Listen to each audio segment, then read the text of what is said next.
The ocean stretches from horizon to horizon. No shore, no ship, no birds. Just a red sun of the wrong color and a piece of styrofoam beneath the chest of a drowning man. Dan touches the green panel above his eye with his finger, and the debris around him begins to pull toward him like iron to a magnet. But let's rewind for a second. Daniel Chen surfaces from the black abyss and gasps for air like a fish on deck. He coughs. He spits out salt. His lungs are burning. His skin is burning. The sun is directly overhead, and it's too red, too big. This isn't the sun he remembers.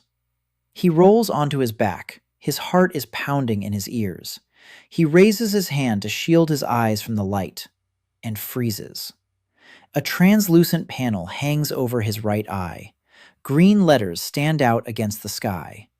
Ark System, initializing, module available, rescue pontoon. Dan blinks. The panel doesn't go dark.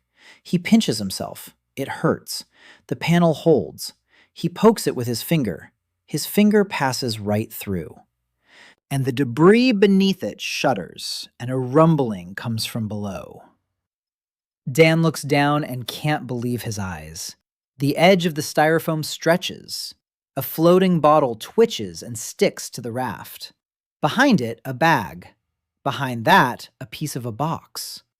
The plastic fuses with the styrofoam. The seams disappear. And this is where the strangest part begins. A platform grows beneath him. 1 meter.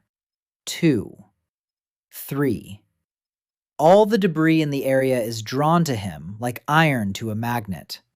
10 minutes later, beneath his knees is no longer a piece of debris, but a smooth 6-meter-long pontoon with sides. The panel flashes. Done.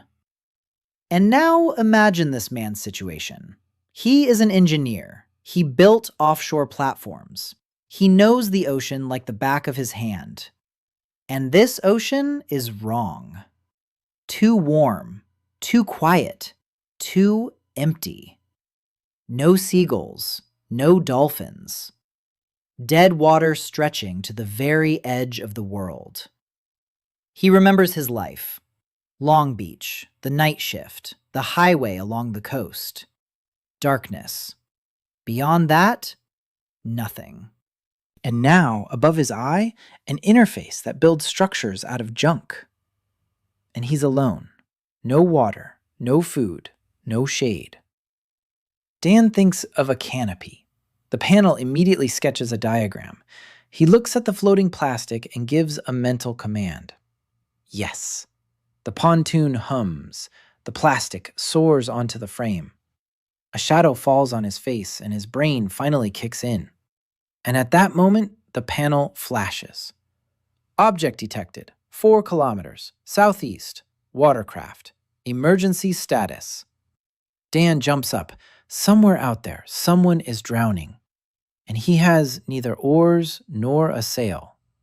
The panel seems to read his mind. Module available. Rowing unit. 2 oars sprout from the sides of the pontoon. Rough. Heavy. Work oars. Dan rows. His muscles burn after a minute. His palms are raw and bleeding after 5. The sun scorches his back. He rows. The point creeps closer. 3 kilometers. 2. 1.5. And now he sees it. A raft made of barrels and planks. Tilted. Half submerged. 4 figures on it. Too large. Too small. Dan pushes forward. A kilometer away he can make out their faces. A man is scooping water with his hands. A woman is holding the children close.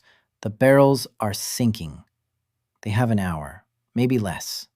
Dan pulls the raft right up to them. The man lifts his head. His eyes are red from the salt. His face is that of a man who has already given up hope. Dan reaches out his hand. The man grabs it. His palm is dry and hot as sandpaper. Dan pulls him aboard, then his wife, then a boy of about 6, then a girl of about 4. The girl isn't crying. She looks at Dan with huge dark eyes and says nothing. The woman gasps out a single word, water.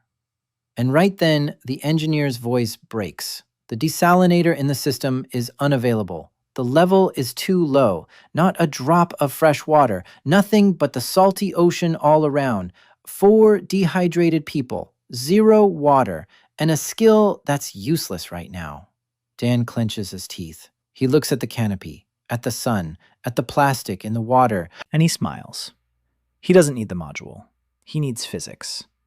He tears off a piece of plastic with his hands. He shapes a container on the edge of the pontoon. He scoops up seawater. He stretches the plastic over the top. He places a pebble in the center to create a slope. He holds up half a bottle. That's it. The sun will heat the water. The vapor will condense on the plastic. Drops will drip into the bottle. With a solar still made from trash. An hour later, the first sip in the bottle. Dan hands it to the girl. She drinks. She looks at him. And blinks for the first time. The man says his name is Carlos Lopez. His wife is Marta. His son is Ricardo. His daughter is Inez. They are rafters. Their caravan of 20 rafts was scattered by a storm 2 weeks ago. They've been drifting ever since. Carlos asks where Dan is from. Dan is silent for a second. He says he's from far away. Carlos nods. Everyone here is from far away. There's no such thing as near here anymore. And as the sun creeps toward the horizon, Carlos tells his story. The world is flooded. 70 years ago, the glaciers melted into the ocean. The old cities lie at the bottom. People live on rafts and on the tops of skyscrapers that still stick out of the water. 3 kinds of people. Rafters, poor, free, and mortal.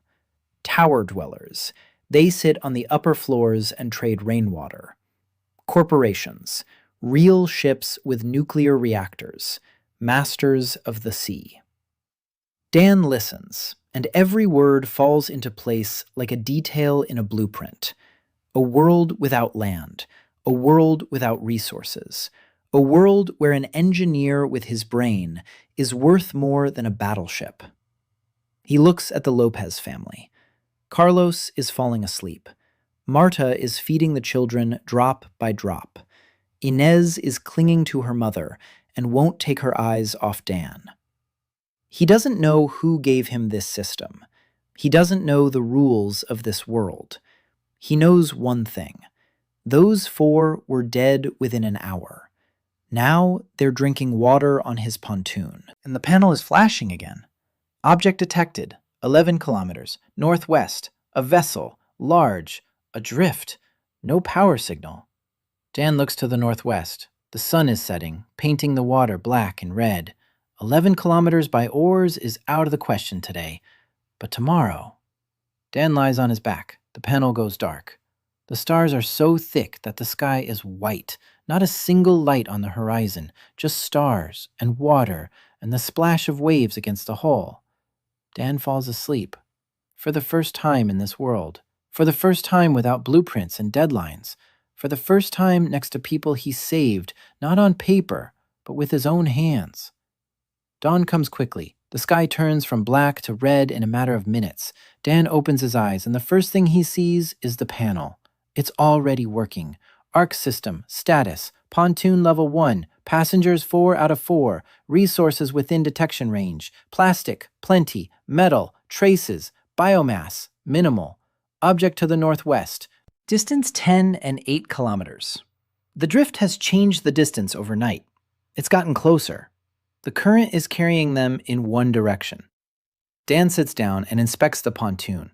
Martha is no longer asleep. She's sitting by the solar distiller, waiting. There are about 100 milliliters of water left in the bottle at the bottom. Not enough. For 5 people, that's almost nothing.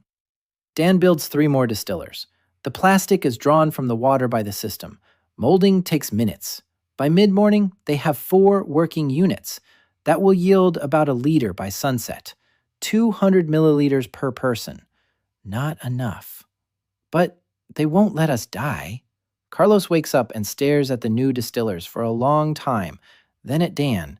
He says he hasn't seen anything like this in 20 years on the water. that Dan doesn't look like a raft builder, doesn't look like a tower builder, definitely not a corporation. Dan replies that he's an engineer. Carlos is silent. In this world, the word engineer sounds like the word magician. Ricardo and Inez have woken up. The boy immediately goes to the edge of the pontoon and looks into the water. The girl sits where she is and watches Dan. She doesn't take her eyes off him. Dan checks the panel. A target to the northwest. A large vessel. No power signal. That means it's dead, abandoned or sunk. But if the hull is intact, even partially, that's metal. Tons of metal. And metal is everything. Dan explains to Carlos that they need to get to that object. Carlos asks how. 11 kilometers. Oars. One rower because Carlos is too weak. Dan doesn't answer. He looks at the panel and thinks. Propulsion system level 1 is oars. We need level 2. The panel shows. Propulsion system level 2. Pedal drive with a propeller. Required. Hard plastic, 12 kilograms. Metal, 0.3 kilograms. There's enough plastic, no metal. Dan thinks. He looks around. The debris around him is plastic and wood. There's almost no metal. He remembers the Lopez's raft, half submerged. They abandoned it yesterday. It must be nearby. Dan stands up and scans the water. The raft is drifting 100 meters away. The barrels have almost sunk. But the planks are still holding. And there are nails on the planks. Rusty, bent nails. 300 grams of steel. Dan paddles toward the raft. It takes him 20 minutes. He pulls out every nail, 17 of them. He returns to the pontoon. He activates the module. The pontoon hums. The nails melt and are integrated into the mechanism. A seat forms from the plastic. A propeller extends from beneath the pontoon. Pedals appear. The system is ready. Dan sits down on the seat and starts pedaling. The pontoon moves forward, slowly but steadily, about 4 kilometers per hour. 3 hours to the target. Carlos sits next to the children and watches silently. Marta drinks water from the distiller. Inez doesn't take her eyes off the pedals. 3 hours pass. The sun climbs toward its zenith and the heat becomes unbearable. Dan pedals. His legs are burning. His back is wet. The panel shows the distance. 7, 5, 3, 1. The object appears on the horizon. First a dark streak, then an outline, then details. A dry cargo ship, an old container ship. Huge, 150 meters long. It's lying on its side. The port side is almost completely underwater. The starboard side is sticking up. The superstructure is still intact. Rust covers everything. Reddish, black, red. The hull is like the body of a dead whale. Dan pulls the pontoon up alongside the starboard side. The metal hums with heat. He touches the hull with his hand. Warm, rough, alive to the touch because something inside is creaking from the waves. The scanner begins its scan. Data streams in. Hull, steel. Hull plating thickness, 12 millimeters. Corrosion, 35%. Load-bearing structures, bulkheads. 7 out of 12 visible are intact. Engine compartment, completely flooded. Of no interest. Pump compartment, partially flooded. Operational unit detected. Wärtsilä ballast pump. Condition 62%. Repairable. Starboard hull plating. Section from the 42nd to the 57th bulkhead. Minimal corrosion. Thickness intact. Suitable for removal. Dan stands on the pontoon and reads the data. And for the first time since waking up, he feels at home. This is his language. This is his territory. He knows these pumps. He's worked with these models. Wärtsilä, a Finnish manufacturer, as reliable as an axe. If 62% of this pump is intact, that means only the seals and part of the impeller need replacing. The rest will hold up. And the whole section, pure steel, tons of pure steel. You could build something out of this. Dan stops himself. Don't get carried away. Priorities first. Water, food, shelter, then everything else. He tells Carlos to stay on the pontoon with his family. Carlos nods.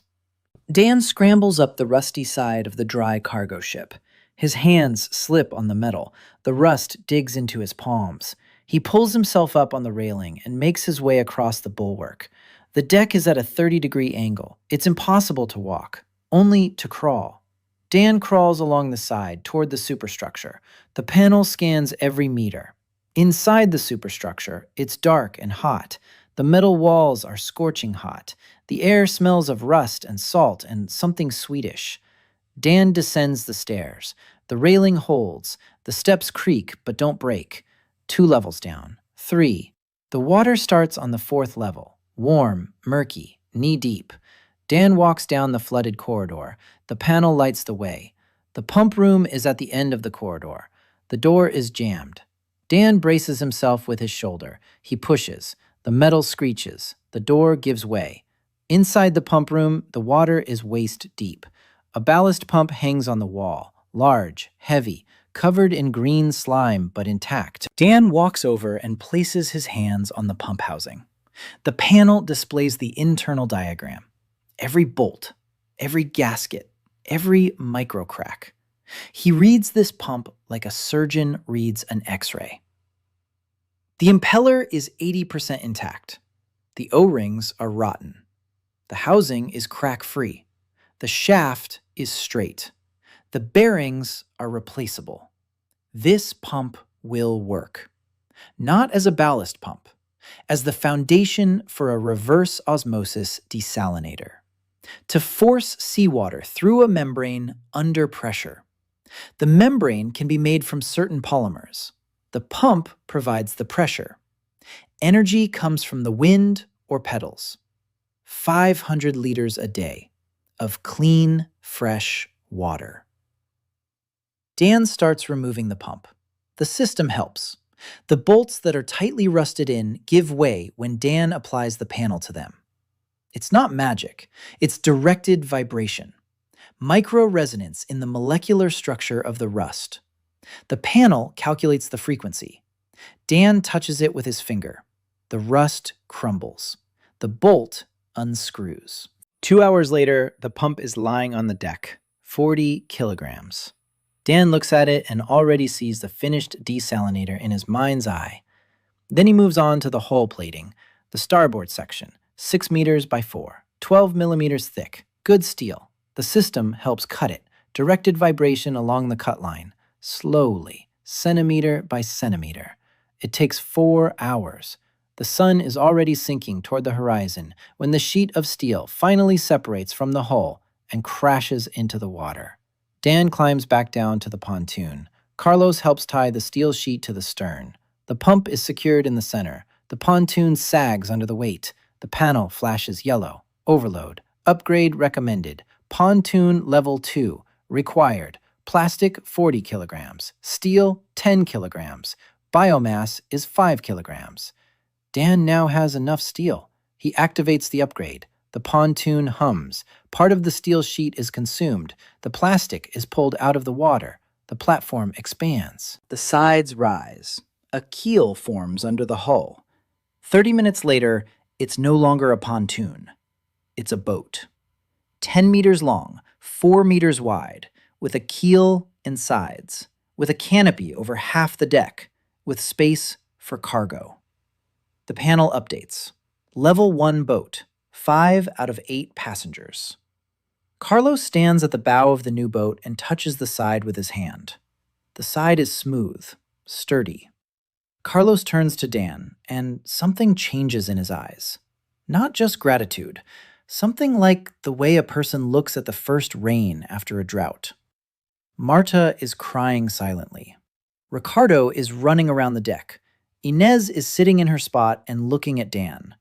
She still isn't smiling. but she's no longer clutching her knees to her chest. Night, the second in this world. Dan sits at the stern of the boat and makes plans. Tomorrow, he'll start assembling the desalinator. He has a pump. He needs a membrane. He needs a drive. He needs tubes. Some parts can be found on the freighter. Some can be cobbled together from scrap. The panel already displays the blueprint. Every component, every connection, every unit of energy consumption per liter of water. Dan looks at the blueprint and, for the first time in 2 days, thinks about the future for more than an hour. The panel flashes. Object detected. Distance 30 kilometers. Direction southwest. Type structure. Stationary. Status inhabited. Energy signal weak. 30 kilometers. The morning of the third day begins with Ricardo's scream. The boy is standing at the bow of the boat, pointing at the water. Dan jumps up and runs over. A body is floating in the water near the side of the boat. Face down, arms outstretched. Old clothes, a woven plastic backpack on his back. Dan leans over the side and grabs the backpack. Heavy. He pulls. The body flips over. A man in his 50s. Dead. Long dead. The skin is swollen and darkened. Martha leads the children to the stern. Dan pulls the backpack out. Inside, a bottle of fresh water, half full. A knife.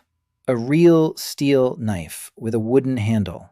Poorly sharpened, but the steel is good. 3 bone fishing hooks. A coil of braided polyethylene rope. A piece of wax-soaked cloth. Dan lays the items out on the deck. The panel scans each object. Knife. Carbon steel. Weight. 140 grams. That's not much, but to the system, even grams matter. Dan looks at the knife and realizes something about its former owner. The knife is sharpened on the left side. Left-handed. The handle is wrapped with an extra layer of rope at the bottom.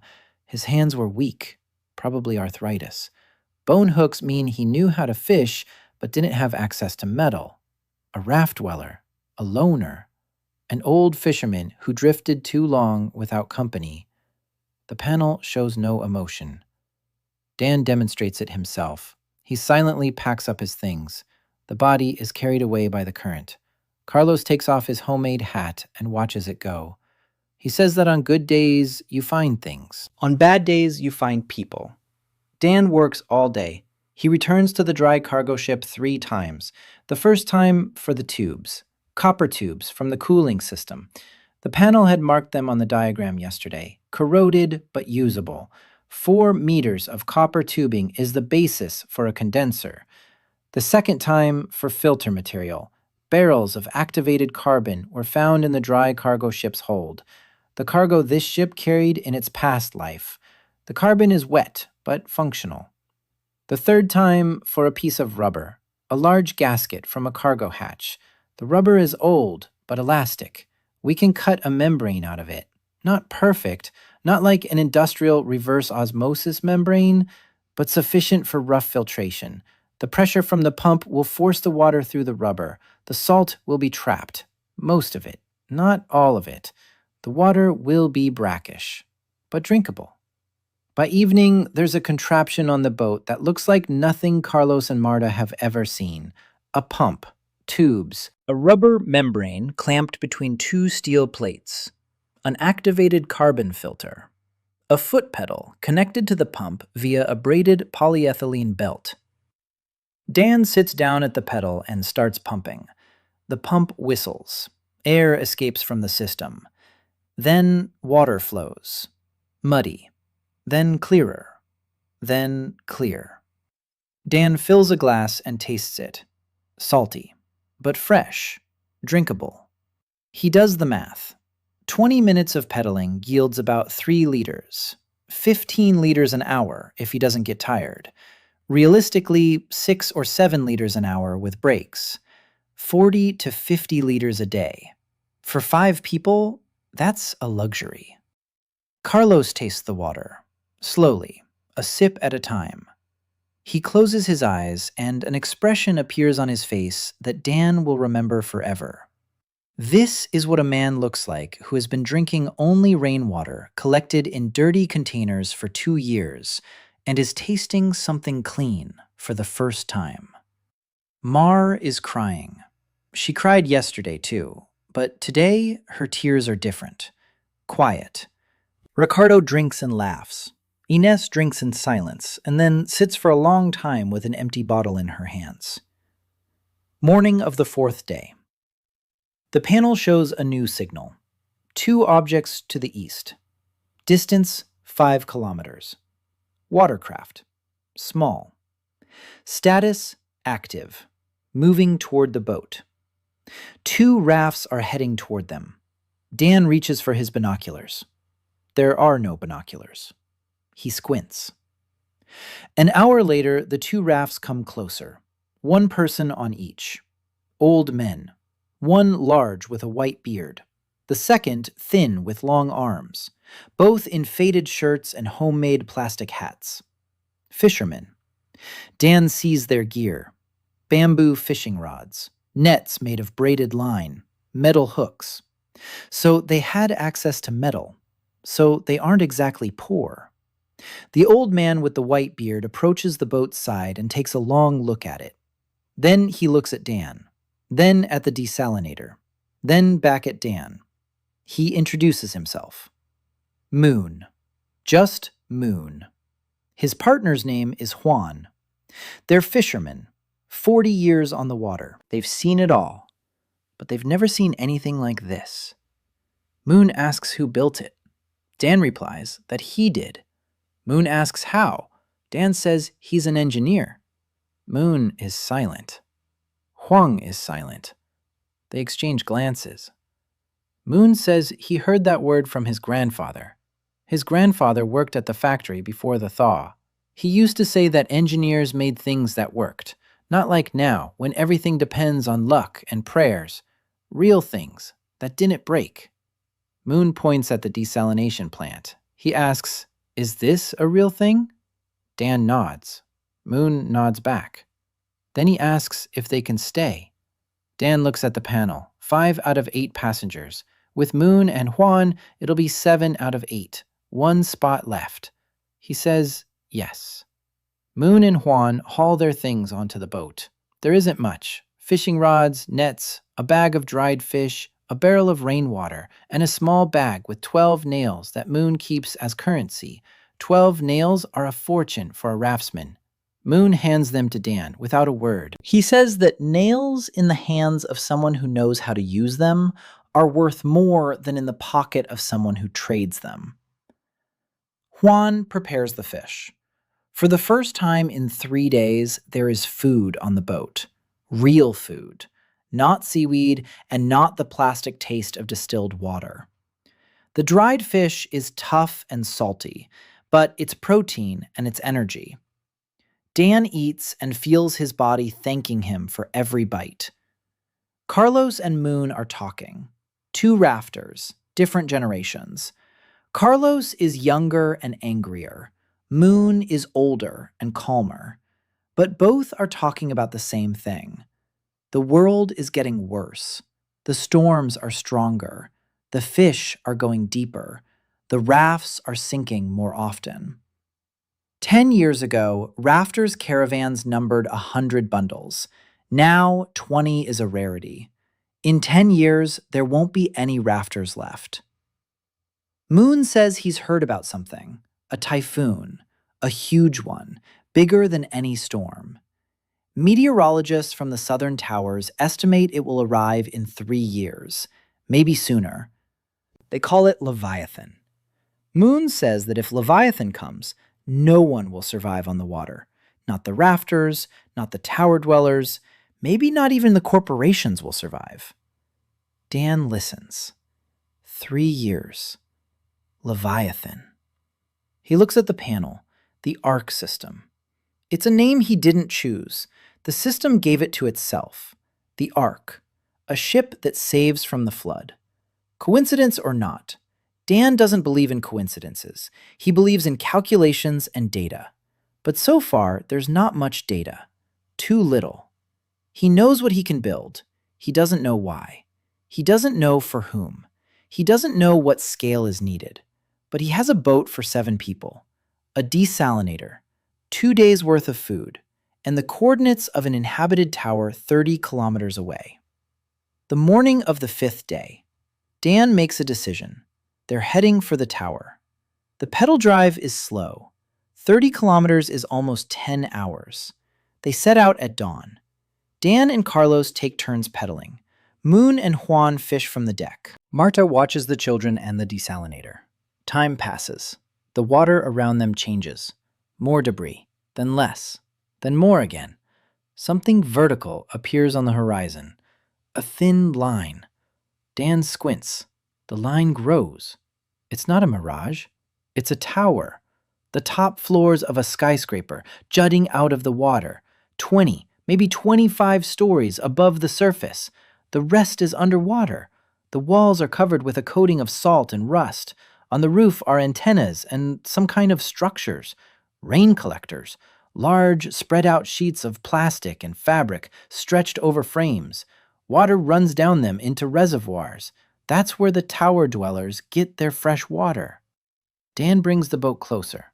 People are visible on the lower accessible floors of the tower, about a dozen.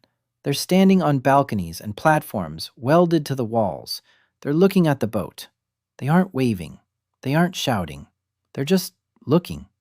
One of them raises something long. Dan doesn't immediately realize what it is. Then he realizes. A crossbow. Homemade. Made of steel and plastic. Dan stops the boat 100 meters from the tower. Too far for a crossbow. Close enough to talk if he shouts. But Dan doesn't shout. He raises his hands, empty palms, a universal gesture. The man with the crossbow doesn't lower his weapon. Moon stands next to Dan. He shouts, introduces himself, says they're peaceful, that they've come to trade. A pause. The man with the crossbow says something back over his shoulder. Waiting. 5 minutes. 10. Then a new person appears on the balcony. A woman. Short, in dark clothes.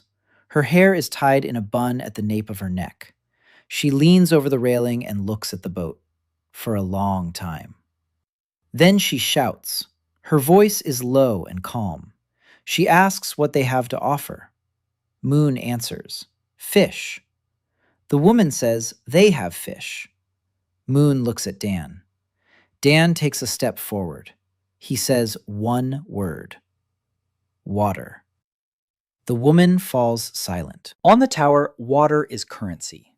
The rain collectors provide a limited amount. Every liter counts. And now a man arrives in a boat and offers water. It's either a joke, or a trap, or something impossible. The woman asks how much. Dan answers, 50 liters a day, every day. As they stand there, silence on the tower. Even the man with the crossbow lowers his weapon and looks back at the woman. She says, come closer. Dan pulls the boat up to the tower. Moon throws a rope. The man with the crossbow catches it and ties it to the railing. They climb the outside ladder. The rusty steps wobble, but hold. The woman meets them on the landing of the 3rd visible floor. Up close, she is older than she seemed, about 40. Her face is weathered. Her hands are rough. Her eyes are alert. She says her name is Nari. She is the senior resident of this tower. 42 people live here. They have fresh water from rain collectors. They have fish. They have pre-war canned food supplies found on the flooded floors below. They have no metal for repairs. The tower is called Spire 7. No one remembers why 7. Nari says that when her grandfather took over this tower, it was already the 7th in the chain. The other 6 drowned or collapsed long ago. Only this one remains, 23 floors above the water. There are 40 more below, but they're flooded and sealed off by watertight bulkheads welded together from car doors. Dan follows Nari down the corridors, his eyes unable to take in everything he sees. The walls are reinforced with steel sheets. The seams are rough. They welded them together with whatever they could find. The floors are covered with wooden pallets laid over concrete. On every floor, people live. Families, lonesomes, old people, children. Small rooms are partitioned off with screens made of fabric and plastic. It smells of salt and fish and smoke from oil lamps. Dan counts the people. Nari said 42. He sees about 30. So the rest are on the lower floors or on duty. On every floor, Dan notices problems. A crack in a load-bearing wall on the 4th level. Corrosion on the rebar on the 6th. A leak in the airtight bulkhead between the 8th and 9th. The wind turbine on the roof spins and jerks. A blade is bent. The bearing is squeaking. The second generator is down. The winding has burned out. The panel scans all this and outputs the data. Dan is silent. Not because he has nothing to say, because if he says everything he sees right away, Nari will think he's trying to scare her. He needs to take it step by step. Nari leads him to the roof. You can see everything from here. The ocean in every direction. Rain collectors. Large canvases stretched between the antennas. Tanks beneath them.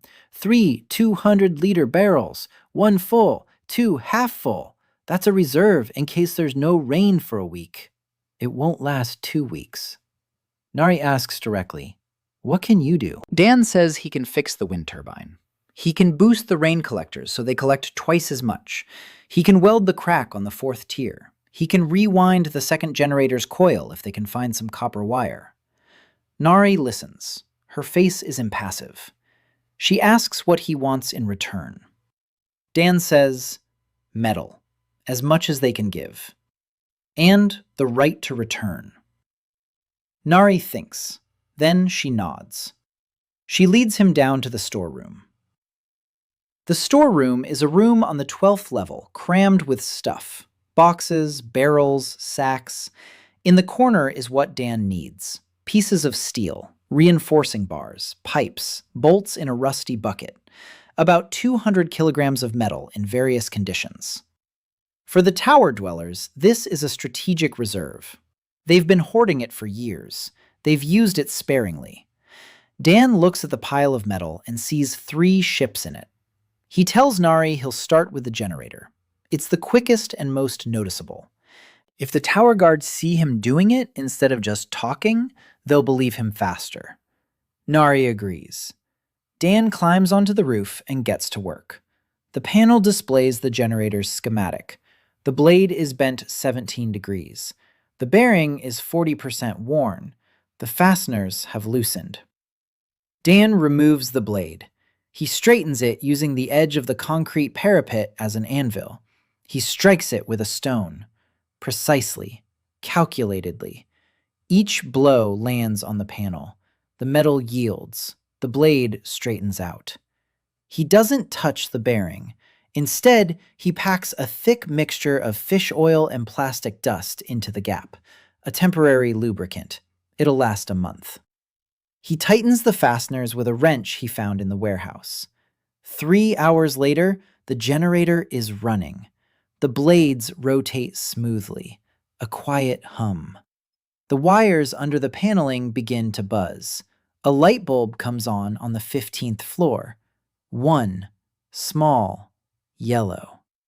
Dan stands on the roof and can't see what's happening below, but Moon can. Moon will tell him later. The old man on the 15th floor is named Kim. He is 67. He has lived in the tower for 20 years. For the last 10 years, the light on his floor has not been on. He stopped waiting a long time ago. When it lit up, he got up from his spot and walked over to it. He reached out his hand. He touched the glass. Warm, alive, light, real electric light. Not an oil lamp, not a bonfire. Light. Kim stood there, stroking the light bulb with his finger, silently, until he was called to dinner. Dan has been working on the tower for 3 days. He fixed both generators. He sealed a crack on the fourth level, reinforced the rain collectors, rebuilt the drainage system so that not a single drop is wasted.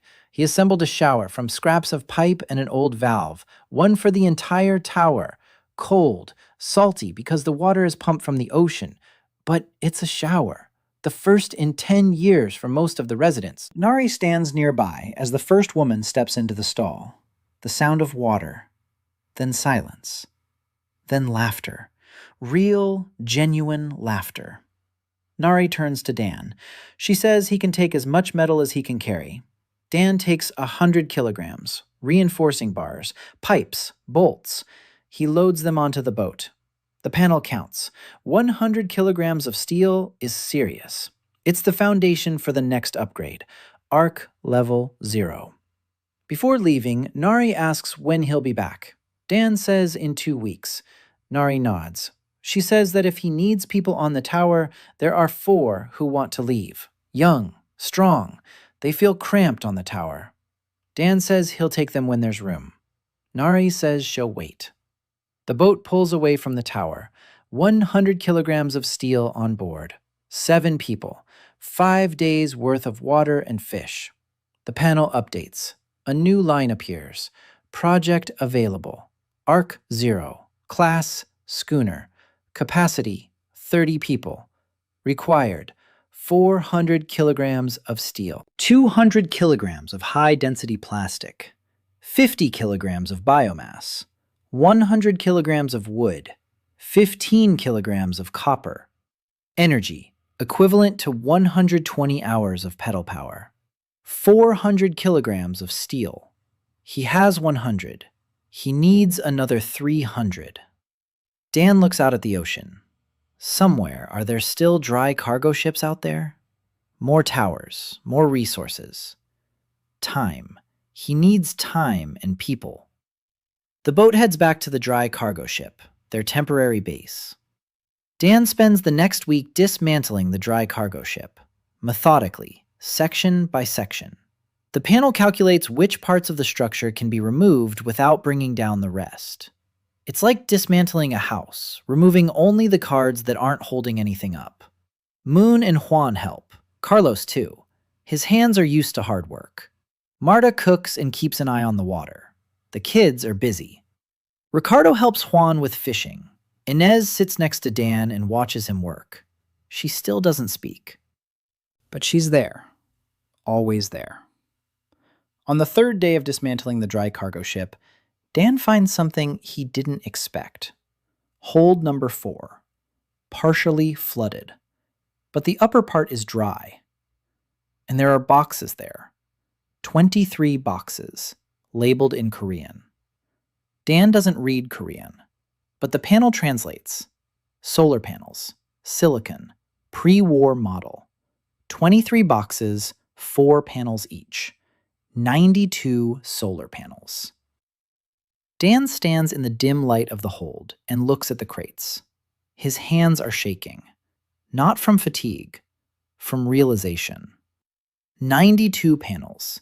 Each produces 300 watts at peak. 27 kilowatts of total power. That's energy. Real energy. Not pedaling, not wind, the sun.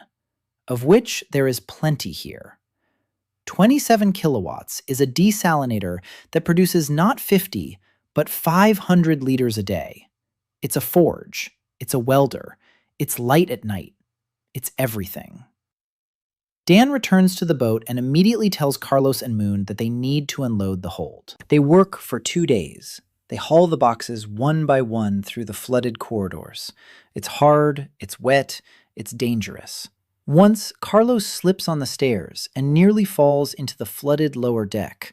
Moon catches him by the arm. 92 boxes. They pulled out 89. 3 are too deep. The water has risen. We can't reach them. 89 panels. 26 and 7 kilowatts. Enough. Dan lays out the first panels on the boat's deck, connects them to the system. The panel flashes with new data. Power supply activated. Solar generation. Current power output 2.4 kilowatts. 8 panels connected. Modules available with current power. Desalination unit, level 2. Automatic. Capacity 200 liters per day. Welding module, level 1. Spot welding. Maximum thickness 3 millimeters. Navigation module, level 1. Determining coordinates by the sun and stars. Dan activates the desalinator, level 2. The boat hums. A compact unit is formed from drawn plastic, and steel unit is formed at the stern. A quiet electric hum. The pump pushes water through the membrane, 200 liters per day, automatically, no pedals. Moon approaches the desalinator and listens to it working. A quiet, steady sound, like a heartbeat. Moon says this sound is the most beautiful of all he has heard in 40 years on the water. By the end of the second week, they have 230 kilograms of steel. They are still short by 170, but Dan already knows where to get it. 3 days to dismantle the remaining sections of the dry cargo ship. Dan works from dawn till dusk. His hands are covered with cuts from the rusty metal. The panel lights up the cut lines.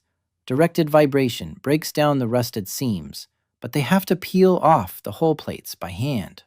Carlos works nearby, silently. They no longer talk while working. There's no need. Carlos sees where Dan is looking and hands him the tool before Dan even asks. Moon and Juan haul the finished pieces onto the boat. By the end of the third day, they have 420 kilograms of steel. More than they need. A reserve for processing losses. There's enough plastic around. Biomass is algae that grows on any surface within days. Wood. Wood is a problem. The only source is debris from old rafts and furniture that sometimes floats by. In 2 weeks, they've collected about 60 kilograms. They need 100. Dan decides to start construction with what they have. The system allows for phased construction. First the hull, then the mast, then the interior finish. Wood is needed for the mast and for deck planking. The hull can be made of steel and plastic. Dan chooses a spot, near a dry cargo ship. He ties the boat to the side. He lays out the steel sheets on the water. The panel displays the blueprint. The hull of a schooner, 18 meters long, 5.5 meters wide. Draft, 1 meter 40. Double bottom, 4 watertight compartments. Keel made of rebar. Frames made of bent steel strips. Hull plating made of sheet steel reinforced with a plastic composite. This is not a beautiful ship. It is a working ship, like an industrial trawler, sturdy, stable, not fast, but resilient. Dan activates construction. The boat vibrates. The panel lights up with dozens of indicators. The steel sheets begin to move, slowly, heavily. They bend along the lines drawn by the panel. The rebar melts and fuses into the frame. Power comes from the solar panels. The process is slow. Not like with the Pontoon, where everything came together in minutes. Steel is heavy. Steel is stubborn. Every seam requires time and energy. The panel shows progress. 1%, 2, 3. Estimated time to complete the whole, 72 hours. 3 days. Dan can't just sit and wait. He monitors every weld, checks every joint. He makes adjustments when he sees the metal is going the wrong way. The system is powerful, but not omnipotent. It works with what it has. And what it has is rusty steel of varying thickness and quality. Every sheet is different. Every weld is unique. This isn't factory assembly. This is handwork using a tool that no one else has. The first day of construction. The hull rises from the water like a whale's skeleton. The frames are hoisted one by one. The steel arches glisten in the sun. Ricardo stands with his mouth agape, watching. Inez sits at the bow of the boat and watches. She still doesn't speak. But for the first time, Dan notices that she's moving her lips, silently. She's counting the frames. Day 2. Plating. Steel sheets are laid onto the frame and fused with it. The seams are smooth. The control panel monitors the temperature and pressure at every point. Dan stands knee-deep in the water and guides the sheets by hand. Carlos passes them from the boat. Moon holds the safety lines. By evening, the port side is closed. The starboard side is half done. Day 3. The last sheets of plating. The bottom. The keel. Carlos pulls a heavy rebar, and Dan hears the man exhale through clenched teeth. The rebar falls into place. The panel displays. Hull. Complete. Integrity 94%. 6% loss due to poor welds in the stern. Repairable. Dan inspects the hull. 18 meters of steel and plastic. Rough, heavy, uneven in places, but intact. He taps the hull with his fist. The metal hums, a low, warm sound. Alive. The panel displays the next stage. Internal bulkheads. Deck. Systems. Mast. At least another week of work. But the hull is there. The ship exists. On the 4th day after construction began, sails appear on the horizon. 3 of them. Small. Tattered. Heading straight for them. Dan looks at the panel. 3 vessels. Small. Status. Armed. Armed. He tells Carlos to take the children inside the boat. Marta grabs Ricardo and Ines and hides. Moon takes a knife. Juan grabs a boat hook. Dan stands on the unfinished hull and waits. 3 rafts approach within 200 meters. 3 or 4 people on each. About 10 in total. Tanned, skinny. A homemade crossbow is mounted on one raft. On another, a man holds a spear. Pirates. Rafters who chose not fish, but someone else's property. The lead raft stops. A man with a long scar across his face stands on it. He surveys the boat. A cargo ship. An unfinished hull. Solar panels. A desalination unit. His eyes widen. He sees what's here. Everything. Steel, energy, water, food. The man with the scar shouts. He tells them to get lost. That the cargo ship is his now. That everything on it and around it belongs to him. Dan doesn't move. He stands and looks at the pirate rafts. The panel scans them, automatically. 3 rafts. Construction. Barrels and planks. Condition. Poor. 1 raft is leaking. The fastenings are rotten. It'll fall apart at the first serious swell. An engine on the 2nd raft. Gasoline-powered. Homemade. Power output about 3 horsepower. Oil is leaking. The piston is knocking. 100 hours of operation at most. Then it will break down for good. A crossbow. The bowstring is made of braided fishing line. Low tension. Effective range, 40 meters. Can injure, unlikely to kill. Dan takes it all in a matter of seconds. And he sees what matters most. These people need help just as much as the Lopez family. They've just chosen a different way to get it. Dan tells the man with the scar that he can fix his motor. The man falls silent. He didn't expect that.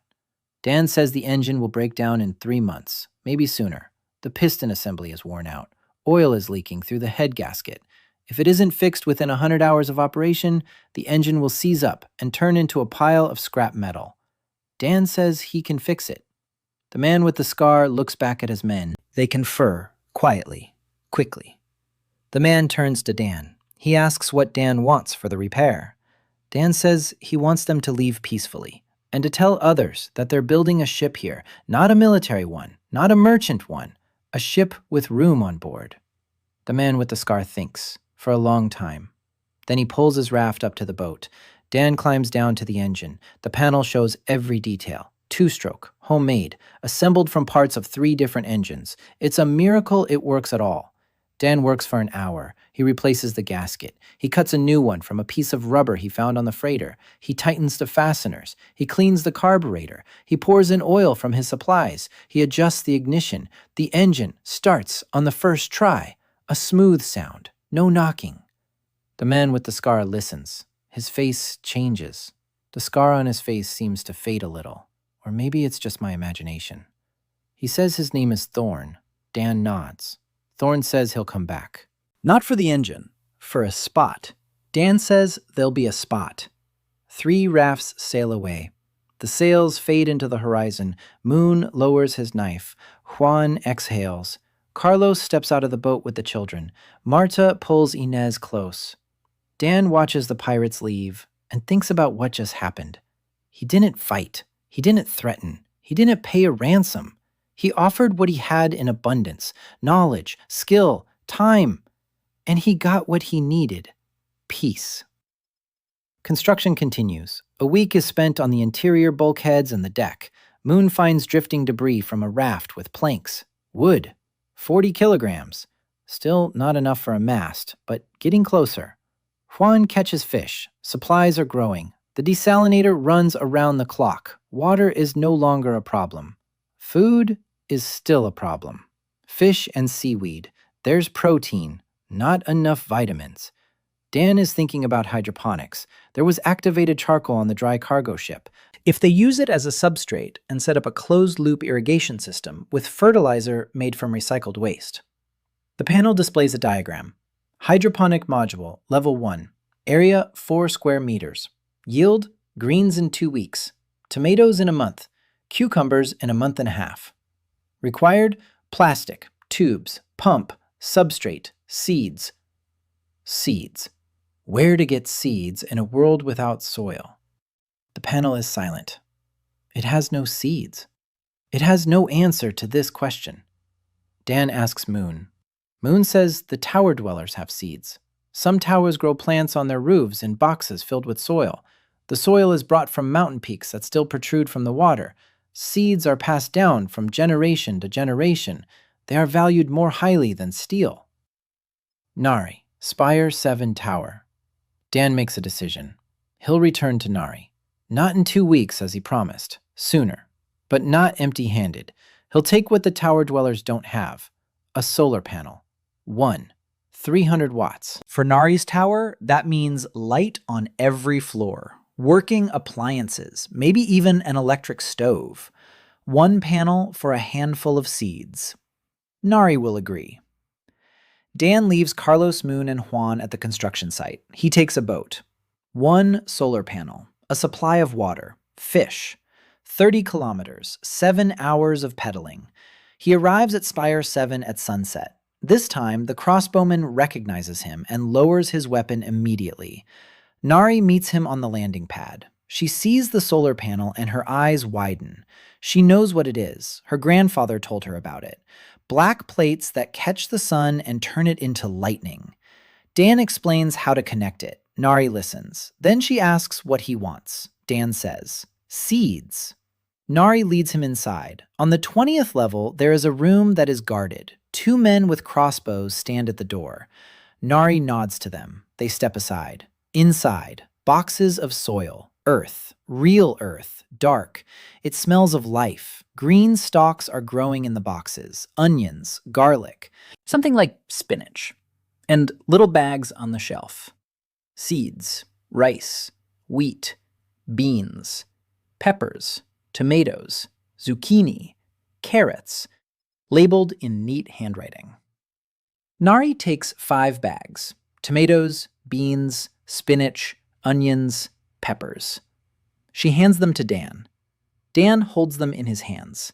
5 small bags. Together, they weigh less than 50 grams, and they're worth more than all the steel on his boat. This is life. This is the future. This is the chance to feed people with more than just fish. Nari says the panel is worth more than 5 bags. That she owes him. Dan replies that he doesn't count it. Nari looks at him for a long time. Then she says there's a man on the tower who needs to talk to him. She leads him to the top deck. A young woman is sitting by the window in a small room. 27, maybe 28. Short black hair, a calm face. Her hands are folded in her lap. Papers are spread out on the table in front of her. Handwritten charts, graphs, current charts. Nari says this is Kim So-yeon, an oceanographer. She arrived at the tower 6 months ago. the sole survivor from her research vessel. Soyeon looks up at Dan. Her gaze is attentive, assessing, not hostile, more scientific. It's as if she's looking at a specimen under a microscope. Soyeon says that Nari told her about an engineer who fixes things. She says she has data on currents and water temperatures that she's been collecting for 3 years. She says this data reveals something important. A typhoon everyone calls Leviathan. It won't arrive in 3 years. It will arrive in 2, maybe in a year and a half. The data doesn't lie. Ocean temperatures are rising faster than meteorologists from the southern towers predicted. Atmospheric instability is increasing. The window is narrowing. Dan looks at her graphs. The panel scans the papers. Data is loading, processing, the panel confirms. The Soyeon model is correct. Typhoon Leviathan. Estimated time of arrival, 22 months. Give or take 3. 22 months. Not 3 years, not 2. 22 months to build something that can withstand a storm as tall as a skyscraper. Dan sits down. His legs suddenly feel heavy. He looks at his hands. Cuts from rust, calluses from the pedals, sunburns. With these hands, he built a pontoon, then a motorboat. Then he started on the schooner. In 3 weeks, 22 months, 7 people on board, and he needs an ark, a real one, a big one, for thousands. With Yeon watches him. She says she wants to help, that her knowledge of ocean currents and ecosystems will be useful, that she can't just sit in the tower and wait for the storm to come for her. Dan looks at her. The panel displays. Passengers. Update available. Soyeon. Qualifications. Oceanography. Marine biology. Compatibility with the Ark project. High. Dan says yes. Soyeon gathers her papers. Everything she has fits into a single backpack. Papers, homemade devices for measuring temperature and salinity. 3 books on marine biology that she rescued from her ship. Nari sees them off. On the platform, she takes Soyeon by the hands. She says something quietly. Soyeon nods. The boat pulls away from the tower. Now there are 2 of them. Not in terms of numbers, but in terms of those who understand the scale of the task. Soyeon sits at the stern and looks at the water. She is silent. Dan is silent. Words aren't needed yet. Work is needed. The boat heads back to the dry cargo ship, to the unfinished schooner, to the Lopez family and the 2 old fishermen. The schooner Ark 0 is launched on the 28th day. 18 meters of steel and plastic, a mast made of welded pipes, sails made of sewn-together pieces of polyethylene reinforced with strands of braided fishing line. Not pretty, but it works. The wind fills the sail and the schooner moves, slowly, heavily, like an old man getting up after a long illness. But it moves. Dan stands on deck and feels the hull respond to the waves, a gentle rocking. The bulkheads creak but hold. The seams aren't leaking. The keel cuts through the water smoothly. The panel shows green across all systems. Hull, stable. Sailing system, operating at 60% of rated power. Desalination unit, active, 200 liters per day. Solar power generation, 3 and 2 kilowatts, 12 panels connected. 8 passengers out of 30. Soyeon stands nearby and looks at the current map she drew over the past 2 days. She says they need to head southwest.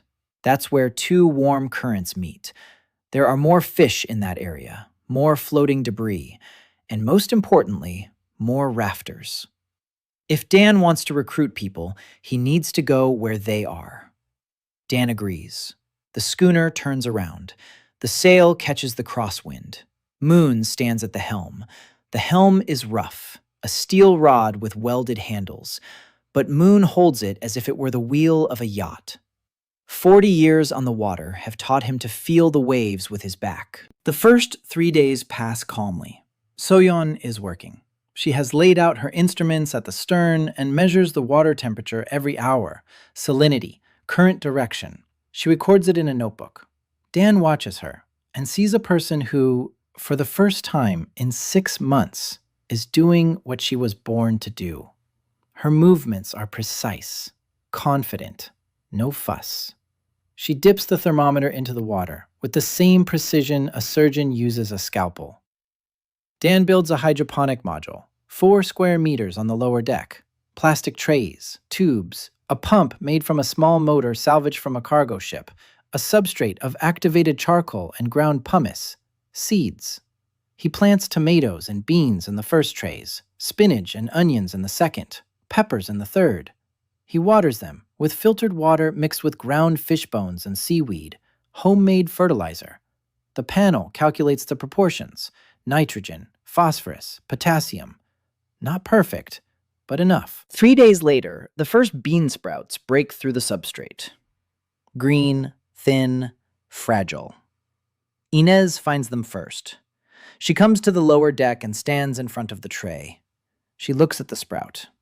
Then she turns to Dan, who is working behind her. And for the first time in all this time, she utters a word. Alive. Her voice is quiet, hoarse from the long silence. One word. Alive. Dan freezes. Martha, who was following her daughter, freezes in the doorway. Inez looks at the sprout, then at Dan, then back at the sprout. Martha quietly drops to her knees and covers her mouth with her hand. Dan sits down next to Inez. He says, yes, alive, and that in a month there will be tomatoes here. Inez nods. She says nothing more that day, but she nodded, and she spoke. For the first time since the day Dan pulled the Lopez family out of the water. On the 4th day after sailing away from the freighter, the panel shows a signal. Multiple objects, southwest, distance 20 kilometers. Vessels. Number: more than 20. Status: mixed. A caravan of rafters. Soyeon is right. There are more people at the intersection of the currents. Dan steers the schooner toward the caravan. In 5 hours, they catch up. The caravan consists of 26 rafts tied together with ropes in a long chain. On each raft, there are between 3 and 10 people, about 150 in total. Tanned, thin, children, old people, women with infants, men with homemade weapons. The rafting party drifts with the current. It doesn't choose a direction. It just drifts. Wherever the water carries them, they go. A schooner approaches and the caravan freezes. 150 pairs of eyes stare at the steel hull, at the mast, at the solar panels gleaming on the roof, at the white awning, at the people on deck who look not like ghosts, but like living beings.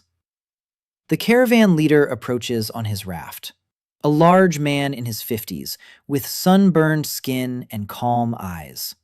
His name is Bravis. He asks who they are. Dan answers. Bravis looks at the schooner with a long, appraising gaze. Then he asks if they have water. Dan says yes, 200 liters a day. Bravis is silent. Then he says their children are dying. 3 children in the last week. Dehydration. The caravan has no desalinator. It rained 2 weeks ago. Their supplies ran out 3 days ago. They're drinking seawater diluted with rainwater. It's killing their kidneys, slowly but surely. Dan doesn't hesitate. He cranks the desalinator up to full power, 200 liters. He pours it into containers they bring from the rafts. Bottles, canisters, barrels, everything they have. 200 liters for 150 people is less than 1.5 liters per person. Not enough. But yesterday, there was none. Bravis stands on the schooner's deck and watches as water pours from the desalination tube into a canister. Clear, pure. He lifts the canister, drinks, closes his eyes, opens them. His eyes are wet. He says that in 20 years of caravan life, he's been offered many things. Gold from the old world, weapons, a spot on the tower, women. No one ever offered just water. Dan replies that water isn't just water. Water is everything. Bravis nods. He asks what Dan wants. Dan says he's building a ship, a big one, for 30 people, then 100, then 1,000. He needs people, not slaves, not soldiers, people who are willing to work. Bravis thinks, for a long time. Then he says there are those in the caravan who want to leave, young ones, strong ones, who feel cramped on the rafts, who want something other than drifting with the current. He'll send them. Dan nods. The schooner stays near the caravan for 3 days. Dan makes water, repairs what he can. One raft is leaking. Dan reinforces it.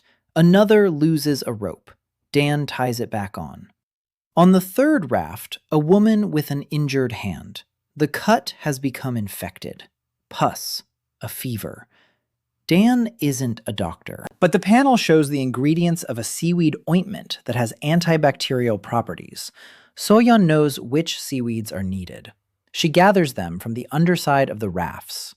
She grinds them, mixes them with fresh water. The ointment isn't perfect, but the fever subsides in a day. The woman smiles. On the fourth day, Bravis sends people. 11 people. 6 men, 4 women, 1 teenager, about 16, all with belongings. A few belongings. Fishing rods, knives, clothes, small items. They climb aboard the schooner and look around. Steel walls, the roof, a floor that doesn't sway beneath their feet like a raft. Solar panels, a desalination unit, hydroponic trays with sprouts. One woman touches the wall with her hand. She strokes the metal. She says the last time she touched steel was when she was 5 years old, and her grandfather showed her an old car sticking out of the water. The display updates. 19 passengers out of 30. The schooner sinks a little deeper. Dan recalculates the load. The buoyancy reserve is sufficient. But the desalinator is now working at its limit. 200 liters for 19 people is 10.5 liters per person. That's fine. But if the crew grows to 30, a second desalinator will be needed. We need power. We need more panels. He connects 20 more. The power output rises to 9 kilowatts. That's enough for a second desalinator. Dan builds it in 2 days. Spare parts from the cargo ship, a rubber membrane, a pump made from a base greep and a piston. 400 liters a day. New people change everything. Not technically, socially. 8 people on board is a family. 19 is no longer a family. It's a collective. And a collective requires rules. The first conflict happens on the second day. A man named Gross from the Bravis caravan takes a spot on the lower deck next to the hydroponic trays. It's warm, dry, sheltered from the wind. Carlos says this is a place for work, not for sleeping. Gross replies that he's worked on a raft for 20 years, and now he'll sleep wherever he wants. Carlos clenches his fists. Moon steps between them. Dan goes down to the lower deck and sees 3 men in various stages of readiness to fight. He doesn't shout. He doesn't give orders. He looks at the lower deck and says that in a week there will be a second workshop here. That requires space. He points to a diagram on the control panel screen. Sleeping modules, compact, bunk style, plastic walls, mattresses made of compressed biomass, each module for 2 people. 10 modules on the upper deck under the canopy, separate, with partitions.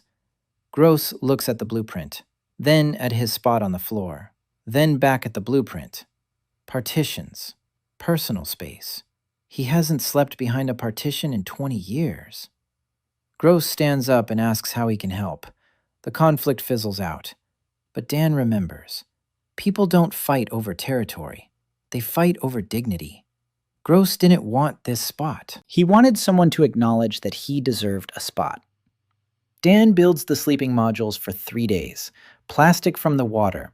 The frame is made of thin steel rods, partitions, shelves for belongings, hooks for clothes, little things. But little things that speak to every person.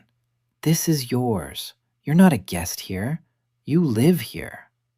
When the modules are ready, people choose their spots, quietly, without arguments.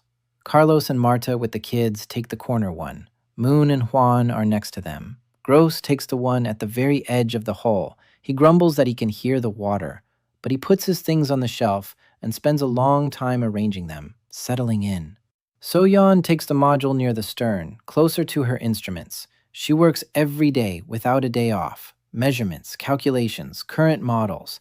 She begins to draw a map, a real map of the new world, not with continents that no longer exist, with currents, with temperature zones, with places where there are fish, with places where there are storms, with the coordinates of the towers she remembers and which the rafters from the caravan named. The map grows every day, current lines, tower locations, danger zones. So So-yeon draws it on the back of a steel sheet using scratched lines. When Dan first sees the entire map, he stands in front of it for 5 minutes without moving. It's not just a map. It's a model of the world. So-yeon has marked everything she knows on it, every current with its speed and temperature, every zone where the salinity differs, every seasonal storm cycle, and the red zone in the south, the birthplace of Leviathan, where the ocean is warmest, where the atmosphere is most unstable, where, in 20 months, a storm will gather that will consume everything. Dan says he needs a map like this in the system. So-yeon asks what it means. Dan shows her the panel for the first time. He doesn't explain. He just shows her. He activates the interface and rotates it so So-yeon can see the projection. Green lines on the wall. Diagrams. Data. Modules. So-yeon looks. She is silent. For a long time. Then she asks where it came from. Dan says he doesn't know. He woke up with it. So-yeon nods. She is a scientist. She doesn't ask how it's possible. She asks what it can do. Dan explains. Projection. Materialization based on blueprints, provided raw materials are available. Structural analysis. Optimization. So-yeon listens, and for the first time during the entire conversation, tilts her head slightly. She says that if the system can process data, she wants to upload her measurements to it. 3 years of observations, temperatures, salinity, current speeds, wind directions, if the system can process this. Dan nods. He takes So-yeon's notebooks. The panel scans page by page. The data is uploaded. Processing takes an hour. Then the panel displays the result. A 3-dimensional model of the ocean within a 2,000-kilometer radius. Currents like colored rivers. Temperature layers like the floors of a building. And in the center of the southern zone, a red vortex, the embryo of Leviathan. So-yeon looks at the model, and her hands tremble for the first time. For 3 years she collected this data, wrote it down in a notebook, calculated it in her head, drew graphs with a pencil. And now her work has taken shape, alive, real. She sees what she felt but couldn't see. A storm is forming, right now, slowly, inevitable. She says quietly that the model is beautiful. Dan says the model is frightening. So-yeon smiles, for the first time, the corners of her lips. She says that beautiful and frightening are one and the same if you're a scientist. Dan remembers that smile. A week passes. The schooner moves along the route So-yeon calculated based on the currents, fuel economy, conservation of energy. Instead of rowing against the current, they use it. So-yeon reads the ocean as Dan reads blueprints. They complement each other. He knows how to build, she knows where to sail. On the 10th day of the journey, a lone raft drifts up to the schooner. On it is a young woman, unconscious, dehydrated, sunburned. Her left arm is bandaged with dirty rags. Blood has seeped through the fabric and dried into a black crust. Moon lifts her aboard. Dan gives her water. So-yeon cleans the wound. A deep cut from her elbow to her wrist. Inflamed. She needs a doctor. They don't have a doctor. So-yeon does what she can. She washes it, applies seaweed ointment, rebandages it with clean cloth. The woman regains consciousness by evening. She opens her eyes. Gray. Angry. Alive. The first thing she does is try to stand up. She falls. She tries again. Moon holds her by the shoulders. She breaks free. Then she sees water, a bottle of fresh water. She freezes. She takes it. She drinks. For a long time, greedily. Then she looks around. Steel walls, the roof, people. She asks where she is. Dan says on a schooner. She asks whose. Dan says his. She laughs, a sharp, short laugh. She says he has a lousy schooner. Then her eyes roll back and she loses consciousness again. Her name is Ashley Morgan. That's what they find out when she comes to for the second time. 24 years old, former speedboat pilot for Poseidon Maritime Corporation, Air Tier. She ran away 3 weeks ago, stole a boat. The boat had a beacon. Poseidon found her 2 days later. A chase, a shootout. Her boat took a hit. She transferred to a raft, drifted, cut her hand on torn metal during the transfer. 3 weeks, alone. No water, no food, on a raft made of barrels. That she's alive isn't a miracle. It's stubbornness. Ashley sits on the schooner's deck, wrapped in a cloth, and eats fish. She eats so fast that So-yeon has to stop her. It's dangerous to eat too fast after starving. Ashley snaps back. Then she listens. Then she eats more slowly. She asks questions. Lots of questions. Who are they? Where's the ship from? Why is it made of steel? Where did the solar panels come from? Why hydroponics? How many of them are there? Where are they going? Dan answers briefly. Ashley listens, and with each answer, her eyes grow more attentive. She says there's nothing like this on Poseidon. They have nuclear icebreakers, real ships, but they don't have hydroponics, no solar panels, just reactors and guns. She says the schooner is small and ugly, but it has things the icebreakers don't. Food that grows, water that makes itself, a place that belongs to everyone. Ashley stays, not because she has nowhere else to go, but because in 3 days, Dan asks her to take the helm. The schooner enters a crosswind zone. The waves rise. Moon can't handle it. His arms are strong, but his reflexes aren't up to it. Ashley takes the helm, and the schooner levels out in seconds. Her movements are sharp, precise. She feels the water the way So-yeon feels the currents. An hour later, the wind dies down. Ashley lets go of the helm. Month 2. The schooner heads south along So-yeon's route. There are 23 people on board. 3 have joined over the past week. A lone fisherman named Theo, an elderly couple, Gon and Mira, from the wrecked raft. Every new person is a mouth to feed and hands to keep busy. Dan organizes the work, not as a boss, as a coordinator. He sees who has what skills and assigns tasks. Theo is a fisherman, so Theo catches fish and teaches others. Gon is old but has steady hands, so Gon cuts plastic for repairs. Mira weaves nets, quickly, deftly. Her fingers flit. In an hour, she makes as much as Moon does in a day. The system is growing, not just the ship, the people. Everyone finds their place. Everyone sees that their work is becoming part of something bigger. Gross, who was sleeping on the floor a week ago, is now overseeing the unloading of plastic from the water. He stands on deck with a gaff and pulls out pieces. Sorts them. Hard plastic goes to Dan. Soft plastic goes for recycling. Membrane-grade plastic is set aside. He does this with the seriousness of a man who has found his calling. In the 3rd week of the 2nd month, the schooner approaches a spot that So-yeon marked on the map as an anomaly. The water temperature here is 2 degrees lower than the surrounding area. The current slows down. There's a lot of trash.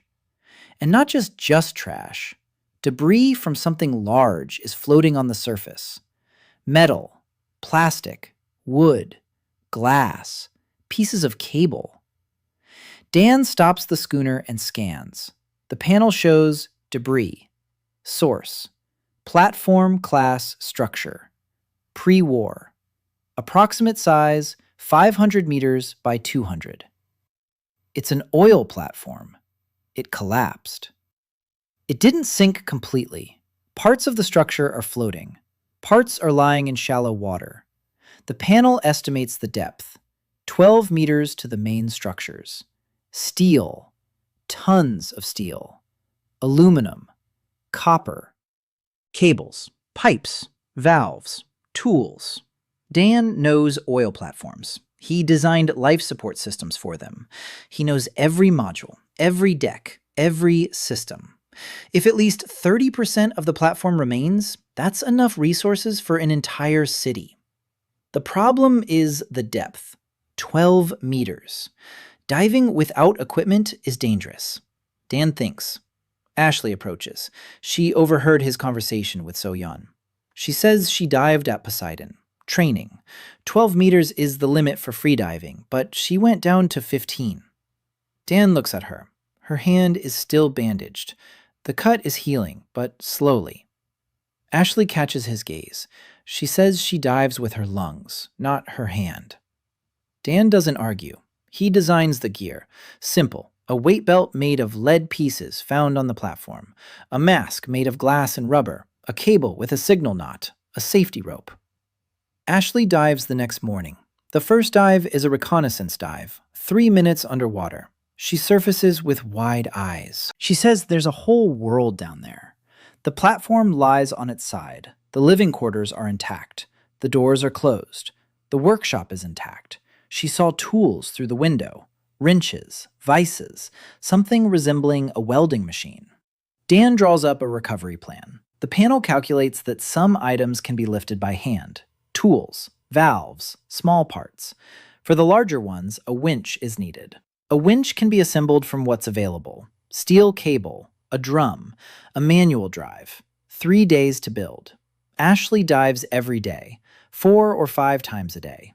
He hauls up whatever he can carry. Day 1.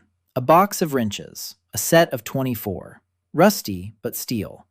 Carlos takes them in his hands and runs them through his fingers like rosary beads. Every wrench is a possibility.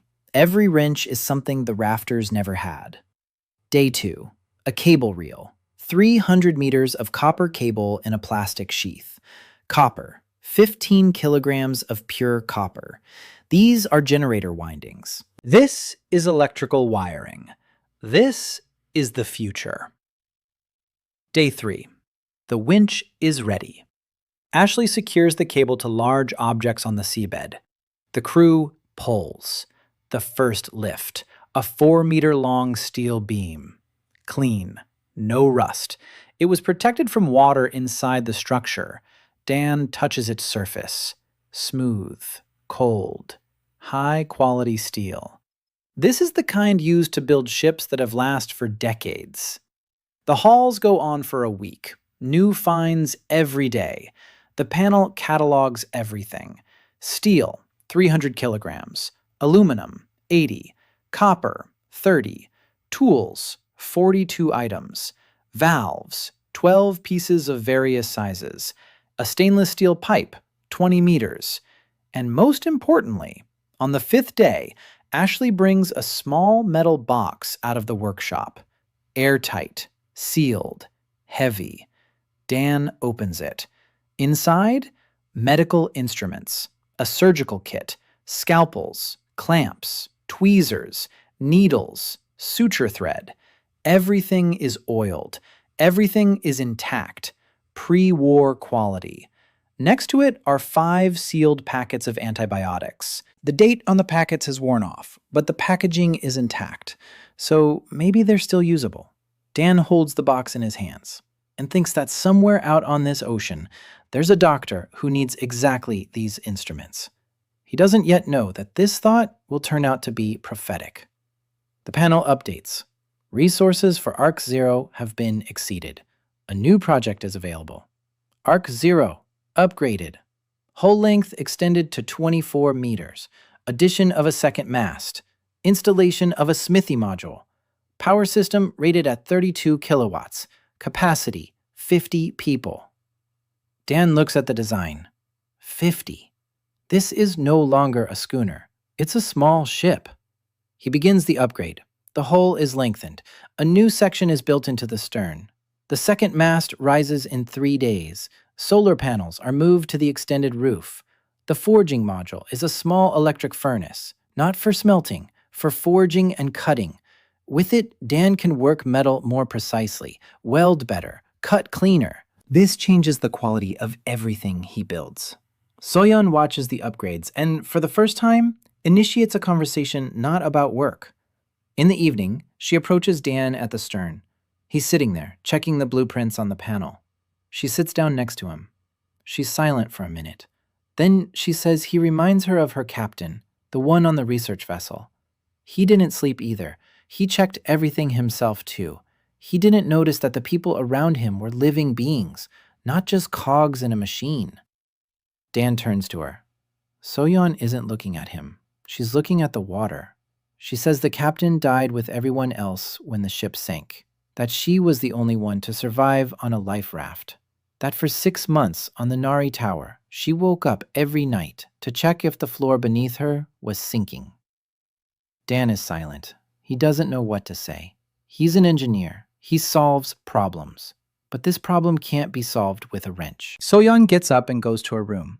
Dan sits at the stern and looks at the stars. The panel flickers quietly. He thinks about something that has nothing to do with ships or steel. He thinks for a long time. Then he opens the panel and starts a new project. A small one. A personal one. Not for the Ark. For one person. A laboratory. 4 square meters. A stainless steel table. Shelves for samples. Mounts for instruments. Lighting. A separate power supply from solar panels. A porthole in the hull so instruments can be lowered into the water without going out on deck. A small detail, but a telling one. I see what you need. The end of the second month. 31 people on board. The schooner is now a 24-meter, 2-masted ship with a smithy, desalinators, hydroponics, and a laboratory that appeared at the stern 2 days ago. Dan built it overnight. In the morning, Soyeon went down to the lower deck and stopped in the doorway. A stainless steel table, shelves, mounts, a porthole in the hull, a special hatch through which a thermometer or sampler could be lowered directly into the water without coming up on deck. Soyeon stood and looked. Then she walked over to the table. She ran her finger along the surface. Then she turned to face Dan. He was standing behind her, leaning against the bulkhead. She asked why. Dan replied that her data was critical for navigation and she needed a proper workspace. Soyeon looked at him. 3 seconds, 4. Then she nodded and began setting out her instruments. She didn't say anything else, but as Dan was leaving, he heard her quietly place her 3 books on marine biology, neatly, in order of height, just like in a real laboratory. On the 32nd day of the voyage, the schooner approaches the point Soyeon marked as a possible cluster of towers. 3 peaks of former skyscrapers within a 5-kilometer radius. A tower cluster. Soyeon explains that clusters form around former business centers where skyscrapers once stood densely. The upper floors jut out of the water, and the tower dwellers build crossings between them. Cable bridges, pontoon walkways, cable lines. It turns out to be a small city on stilts. Dan sees it from a kilometer away. 3 towers, cables and walkways between them, rain collectors and antennas on the roofs. Platforms and balconies line the walls. People move between the towers like ants on branches. It's bigger than Spire 7 Nari. Much bigger. The panel scans. 3 structures. Height above water, 15 to 25 stories. Population, approximately 300 people. Power supply, wind turbines, at least 7. Water supply, Rain collectors. Estimated capacity 600 liters per day. For 300 people, that's 2 liters per person. Survival, not life. The schooner is approaching, and the reaction is different from Spire 7's. Not one crossbowman, 5. No questions. A warning shot. The bolt plunges into the water 10 meters in front of the bow. Dan stops the ship. Ashley takes the helm and holds the schooner in place. A group of people appears on the balcony of the middle tower. 12 people, armed, crossbows, spears. One of them has something resembling a homemade rifle. At the front is a man in dark clothing, gray hair, straight back, a stern face. He speaks loudly and clearly. He introduces himself. Elder Pak, head of the cluster. He asks what they want. Dan replies that he has come to trade. Pak asks what for. Dan, fresh water, solar panels, equipment repairs, engineering services. Pak is silent. Then he asks where they got the steel ship. Dan replies that he built it. Pak is silent for longer. Then he says they can come closer, but without weapons. Dan nods. Moon grumbles that they don't have any weapons anyway. The negotiations go on for half a day. Pak is a tough negotiator. He wants a lot and gives little. Dan doesn't haggle. He makes an offer. 1 solar panel for 20 kilograms of steel and seeds, repairing the wind turbines in exchange for access to the flooded floors of the towers, desalinated water for free, no strings attached. Pak doesn't believe it. Free water. In a world where water is currency. He asks what the catch is. Dan replies that there is no catch, that he is building a ship, that he needs allies, not clients, that in 20 months a storm will come that will destroy all 3 towers. Pak is skeptical. He's heard of Leviathan, everyone has, but he doesn't trust self-taught meteorologists. They've been wrong before. Dan doesn't argue. He suggests that Park talk to Soyeon. Soyeon arrives with data, with graphs, with a 3D model that the panel projects onto the wall of the conference room. Green lines of currents, a red vortex in the south. Park watches. His advisors watch. They are silent. Soyeon explains calmly and methodically. Every figure, every fact. She isn't scaring them. She is informing them. Park listens for 30 minutes without interrupting. Then he asks one thing. What she proposes. Soyeon says she proposes an evacuation. Not now. In a year, when the Ark is big enough. You can't remove people from the towers without preparing a place for them. But in a year, Dan will build a ship that can hold all 300 residents of the cluster. If Park starts preparing the people now, if he allocates resources that won't be needed on the tower in case the towers have to be abandoned, Park thinks. This is a decision that requires not minutes, days. He says he'll give an answer later, but for now, they can stay. Dan stays for 3 days. He repairs the generators. 2 out of 7 weren't working. Now they are. He installs a solar panel. The tower dwellers look at it as if it were a miracle. A black plate on the roof that gives light when there's no wind. Light at night. Stable. Reliable. On the 2nd day, Park sends his daughter to him. 19 years old. Quiet. Wearing glasses, she repairs herself. The wire frames are wrapped with thread in 3 places. She says her name is Park Hae-won, that her father sent her to find out more about the ship. Ha-won speaks 4 languages, Korean, English, Japanese, Mandarin. She learned them from books found in the flooded libraries on the lower decks. She dived down for them herself. She asks Dan questions, precise, systematic.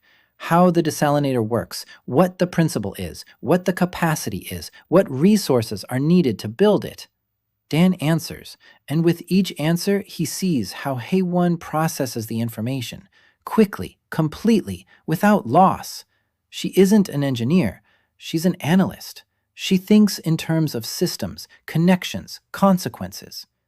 An hour later, Hae-won says she understands, that Dan's ship isn't military or commercial, that it's a prototype, that every element on board is connected to every other, that the water purifier feeds the hydroponics feeds the people maintain the systems sustain the ship protects the people.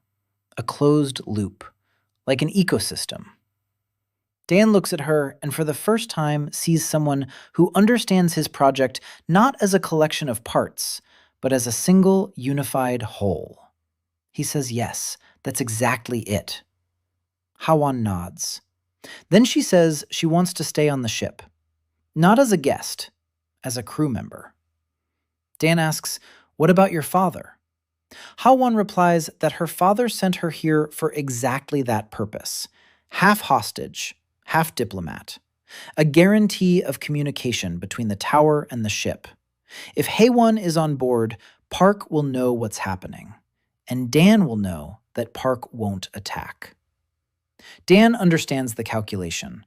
Politics. Tower politics. Haewon isn't just a girl in glasses. Haewon is an investment, a gamble, a pawn on the board. He looks at her and sees something in her eyes that doesn't fit the role of a diplomat. Fatigue. Not physical. Fatigue from being used your whole life. From knowing your value lies in your surname, not in yourself. Dan says, "Welcome aboard." Haewon nods. She doesn't smile, but her shoulders drop slightly. The tension eases, just a millimeter. The schooner leaves Pack's cluster with a new crew member and an agreement to cooperate.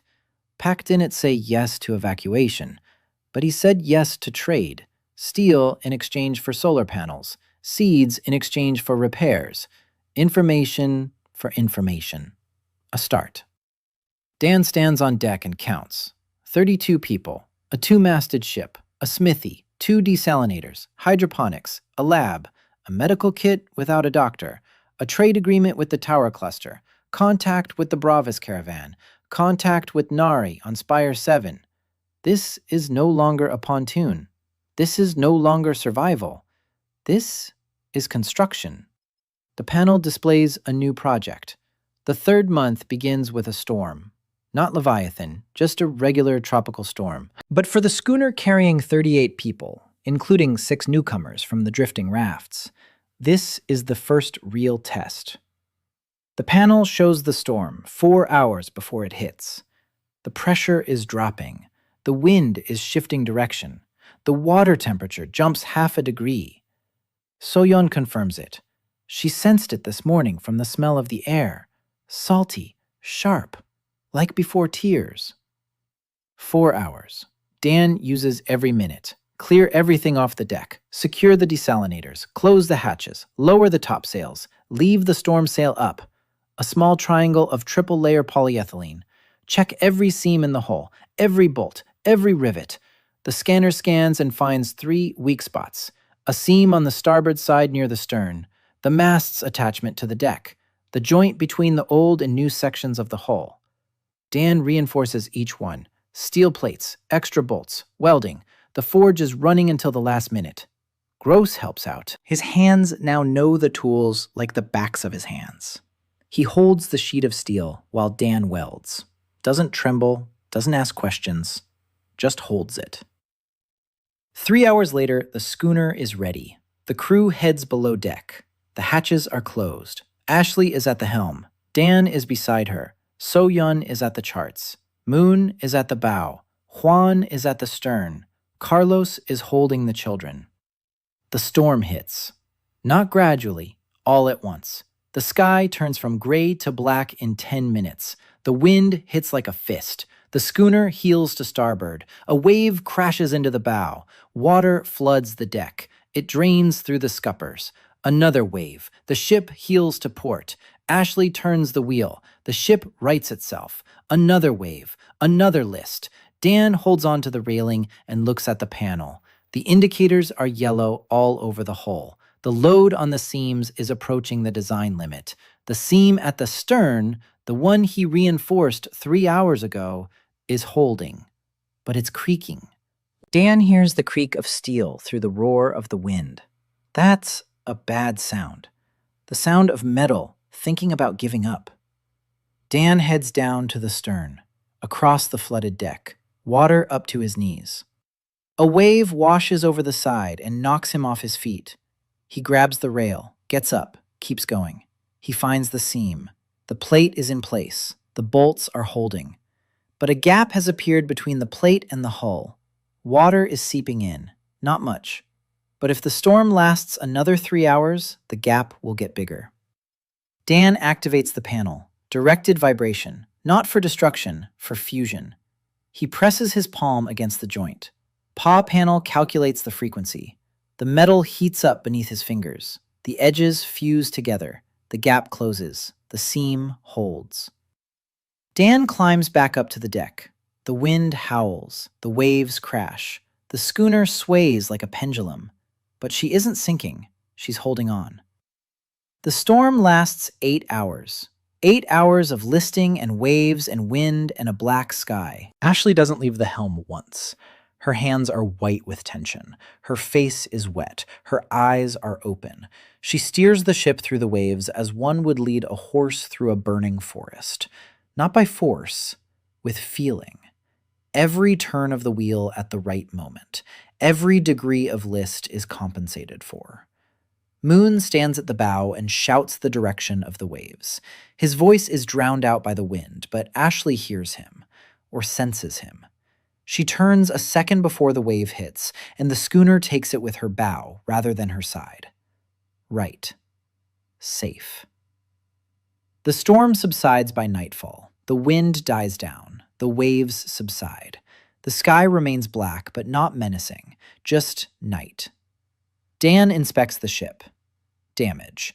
The awning over the stern is gone. One solar panel has been torn off and washed overboard. The storm sail's blade is torn. The hydroponic trays on the lower deck have shifted. 2 are broken. The beans are scattered across the floor. Ines gathers them.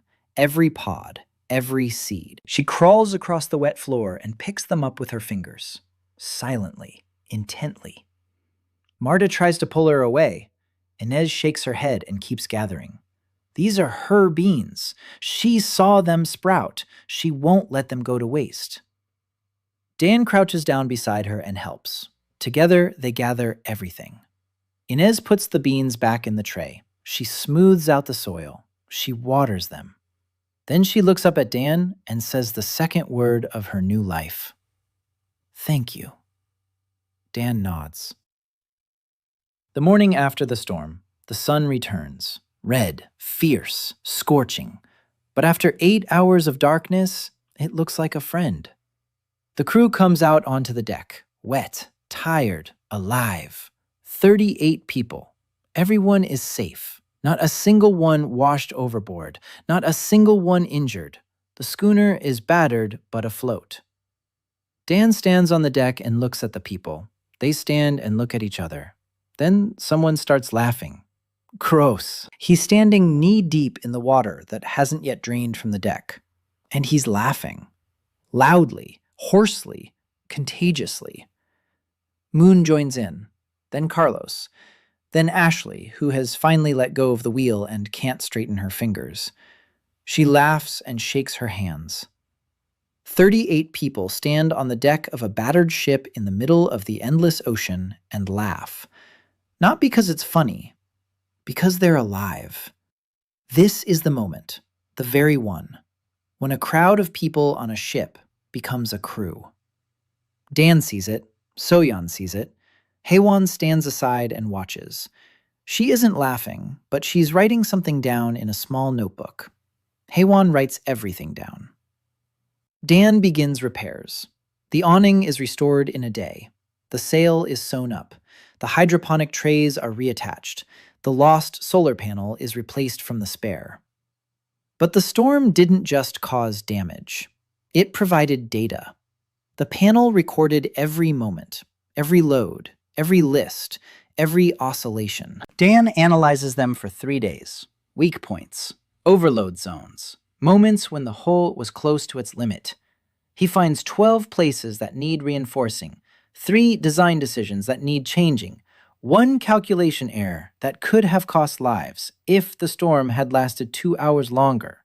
He fixes everything, quietly, without fanfare, a few hours every day, reinforcing, replacing, strengthening. Soyeon notices. She asks what he's doing.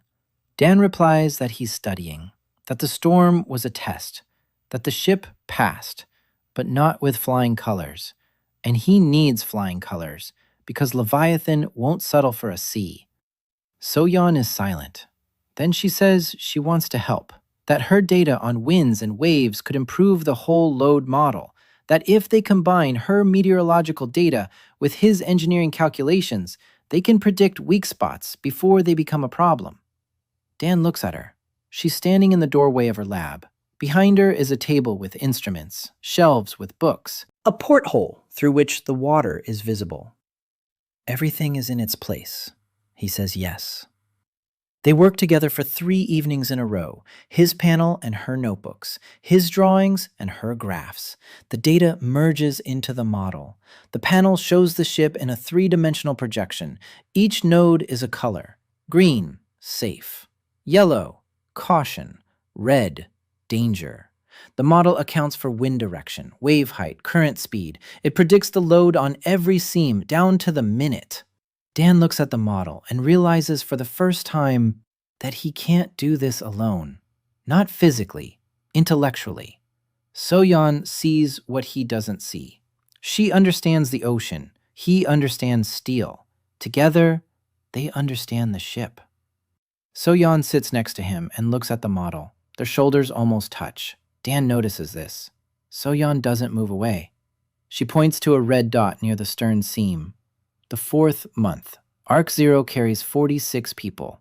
The hull has been reinforced after the storm. 2 desalinators produce 500 liters a day. Hydroponics feeds the crew fresh greens.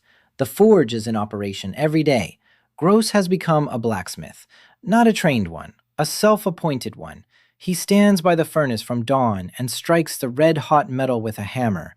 Dan showed him the basics. Gross figured out the rest on his own. A month later, his knives are stronger than the ones made on the towers. 2 months later, the tower dwellers come to him for tools. The schooner has become a point on the map, not an official one, a word-of-mouth one. The rafters pass the word among themselves. There's a ship, a steel one. They give out water there. They fix things there. They don't shoot there. 2 or 3 rafts come to Cove, 2 or 3 rafts a week. Some for water, others for repairs. Still others stay. Dan takes in anyone who wants to work. The panel counts, 46. The schooner's limit is 50. We need Ark 1. Dan launches the project. A frigate, 60 meters. 150 people.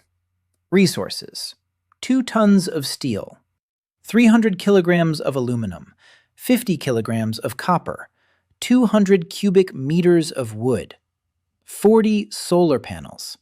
He doesn't have even half of that. But he has a plan. So-yeon calculated a route through 3 points. First, a flooded port on the site of the former Busan. Depth 15 meters. The dock structure should be intact. Steel. Tons of steel. Second, a mountain peak in the archipelago of the former Philippines.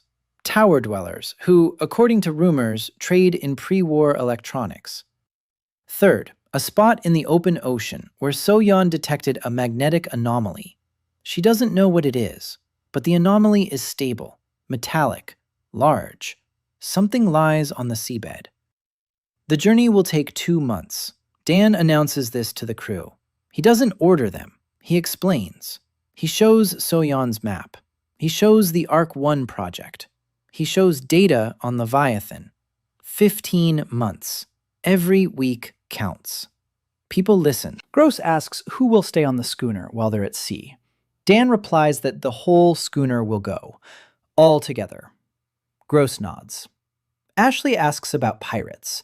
The route passes through an area the rafters call the Rust Belt, a concentration of pirate fleets. Dan replies that they have no weapons and won't have any. Ashley raises an eyebrow. Dan says that weapons attract those who want to take them away. The workshop attracts those who want to fix the engine. Ashley is silent. Then she smiles. The schooner sets out on the route. So-yeon is leading. Her map of the currents saves days. Ark 0 glides along the currents like a train on rails. Minimum effort, maximum speed. Ashley is at the helm. She already knows the ship like her own body. Every creak, every roll, every response of the rudder to a turn of the wheel. Haewon sits on the upper deck and keeps a log. She records everything down: the route, the weather, the crew's mood, water consumption, the amount of fish. Dan didn't ask her to do this. She started on her own. In the second week, she comes to him with an analysis.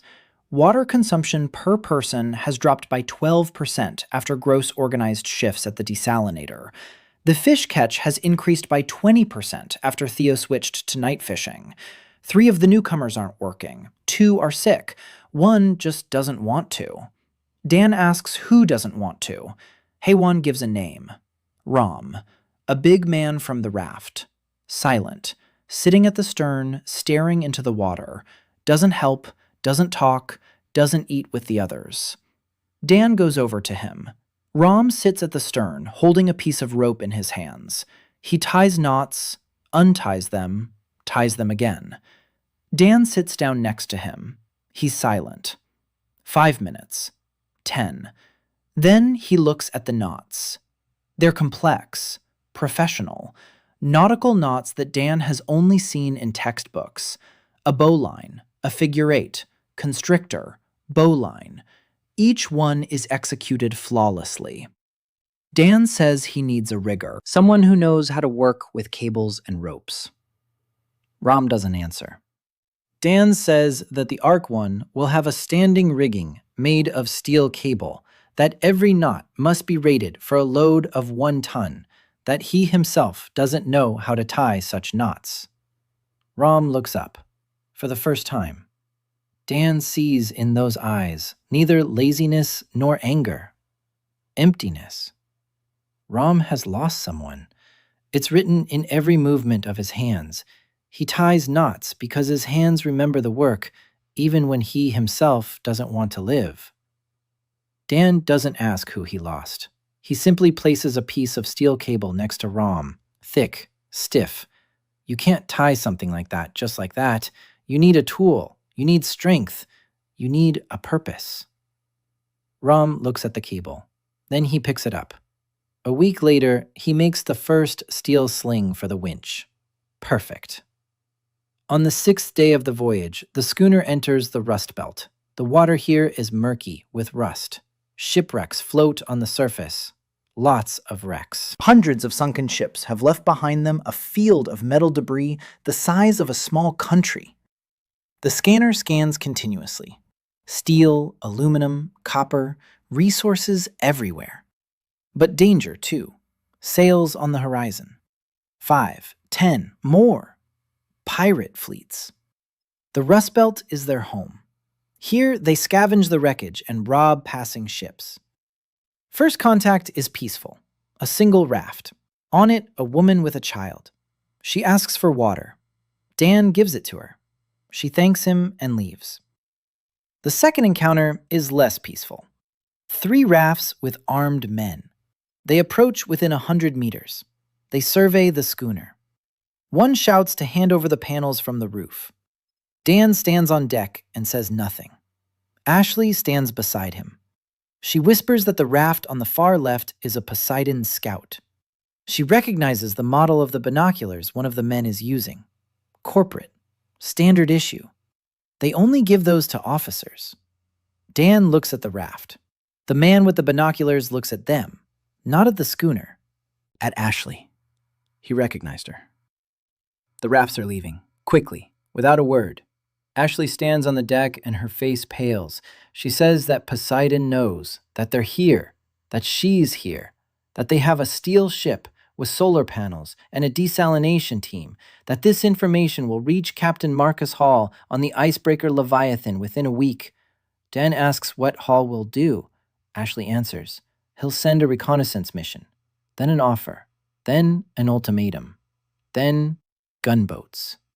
Hall doesn't tolerate competition, and a ship that's growing and taking on people is a competitor. Dan is silent. Then he says they have a week. In a week, they need to gather enough resources for Ark 1, get out of the Rust Belt, and start construction. The schooner accelerates. So Yan recalculates the route. Instead of 3 points, 2. Busan and the anomaly. The Philippines are canceled. There's no time. Dan works 20 hours a day. He sends Ashley on dives. The point of the magnetic anomaly. The open ocean. The water is calm. The sun is at its zenith. The schooner drops anchor. The anchor is homemade. A steel block on a cable. Soo-yeon checks the coordinates. She says they're in position. The anomaly is below. The panel scans the seabed. Depth, 30 meters. A structure on the seabed. Large. Metal. Length? The panel processes the data for a minute. 2. 3. Then it displays a number. 900 meters. Dan reads it again. 900 meters. A structure 900 meters long at a depth of 30 meters. Soo-yeon stands nearby and looks at the data. She says it's impossible. No pre-war vessel was 900 meters long. The largest aircraft carriers didn't exceed 400. The panel continues its analysis. Structure. Class. Unknown. Material. Steel. Titanium alloys. Composite polymers. Energy signature. Detected. Sleep mode. Ark System. Compatibility. Confirmed. Dan stands on the deck and feels a chill run down his spine. Compatibility confirmed. His system recognizes this structure. The panel displays a new line. Object identified. Project Noah. Central core. Status. Mothballed. Awaiting activation. Time since mothballing. 71 years. 71 years. Project Noah was mothballed a year before the Great Thaw. Someone built this. Someone hid it at the bottom. Someone was waiting. Dan shows the data to the crew. Not everyone. So-yeon, Ashley, Haewon, Moon, Carlos, those who've been with him from the start. So-yeon looks at the numbers and says nothing. Ashley whistles. Haewon takes notes. Moon shakes his head and says the world is full of surprises for those who know how to dive deep. Carlos asks if they can bring it up.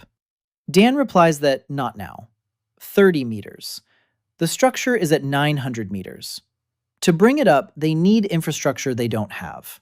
Pontoons, winches, compressors, power, people, hundreds of people. It's a year-long operation, maybe longer. But now they know it exists. And they know where. The panel saves the coordinates. Dan marks a point on the map. The central core. So-yeon adds it to her steel map. A red circle. The target. The schooner departs. Behind them, the quiet ocean stretches over the sleeping leviathan of steel and titanium. Ahead lies Busan. Former Busan, now a sunken port at the bottom of the sea. The journey takes 9 days. So-yeon navigates by the currents.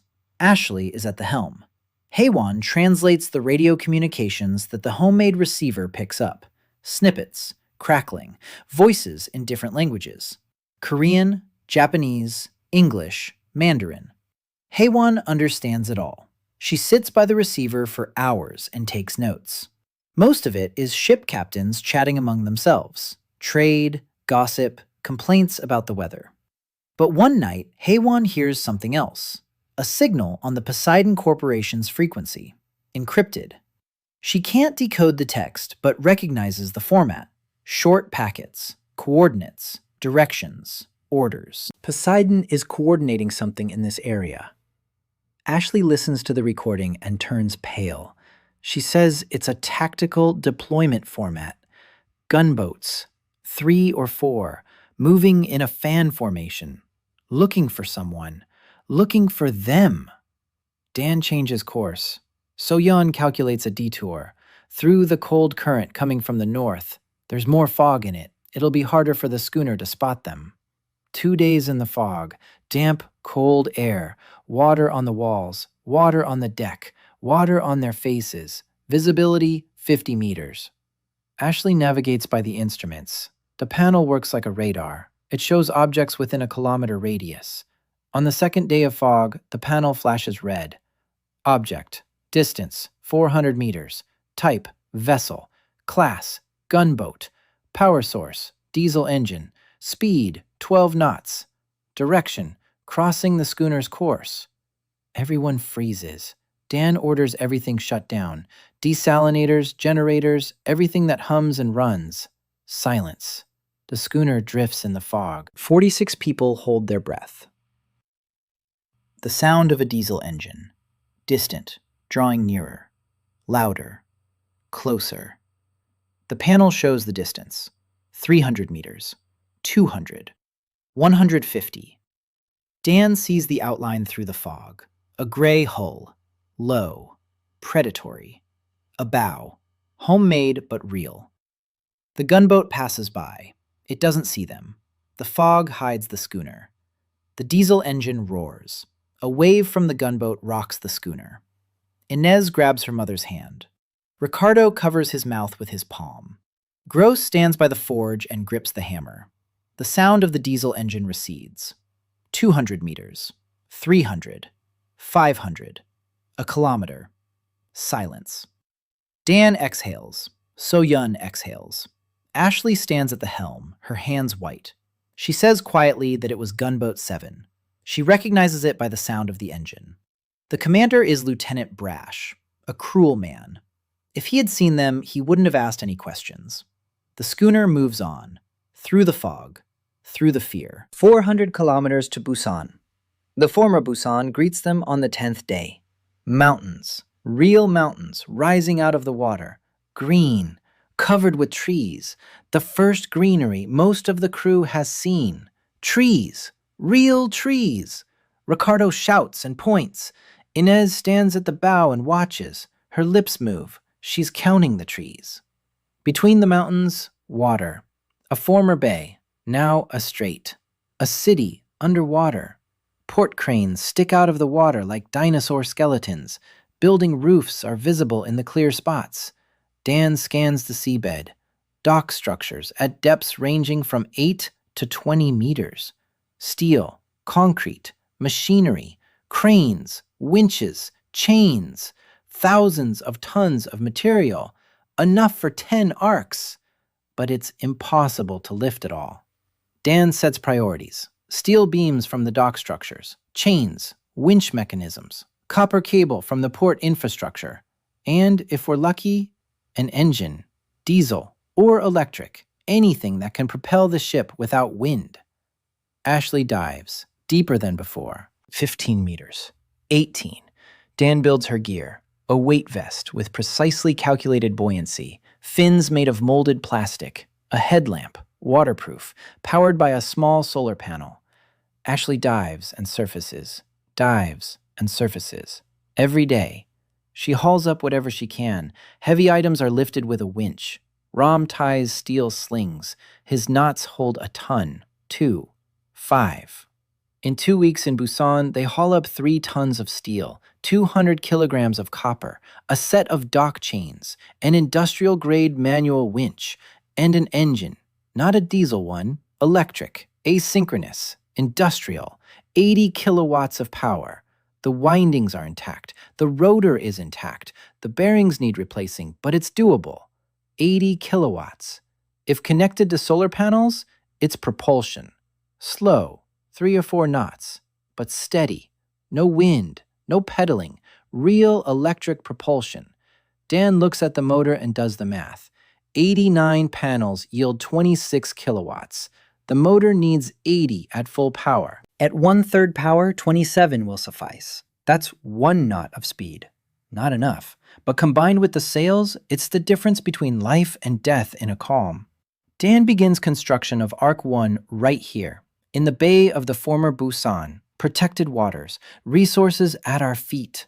The mountains provide wood, the first real wood in 4 months. The crew chops down trunks on the slopes. Hard work, but the men are singing. Dan hears Gross belt out some kind of rafters song, and the rest join in. The whole of Ark 1 rises from the bay's waters. Pusan Bay, 2 months of construction.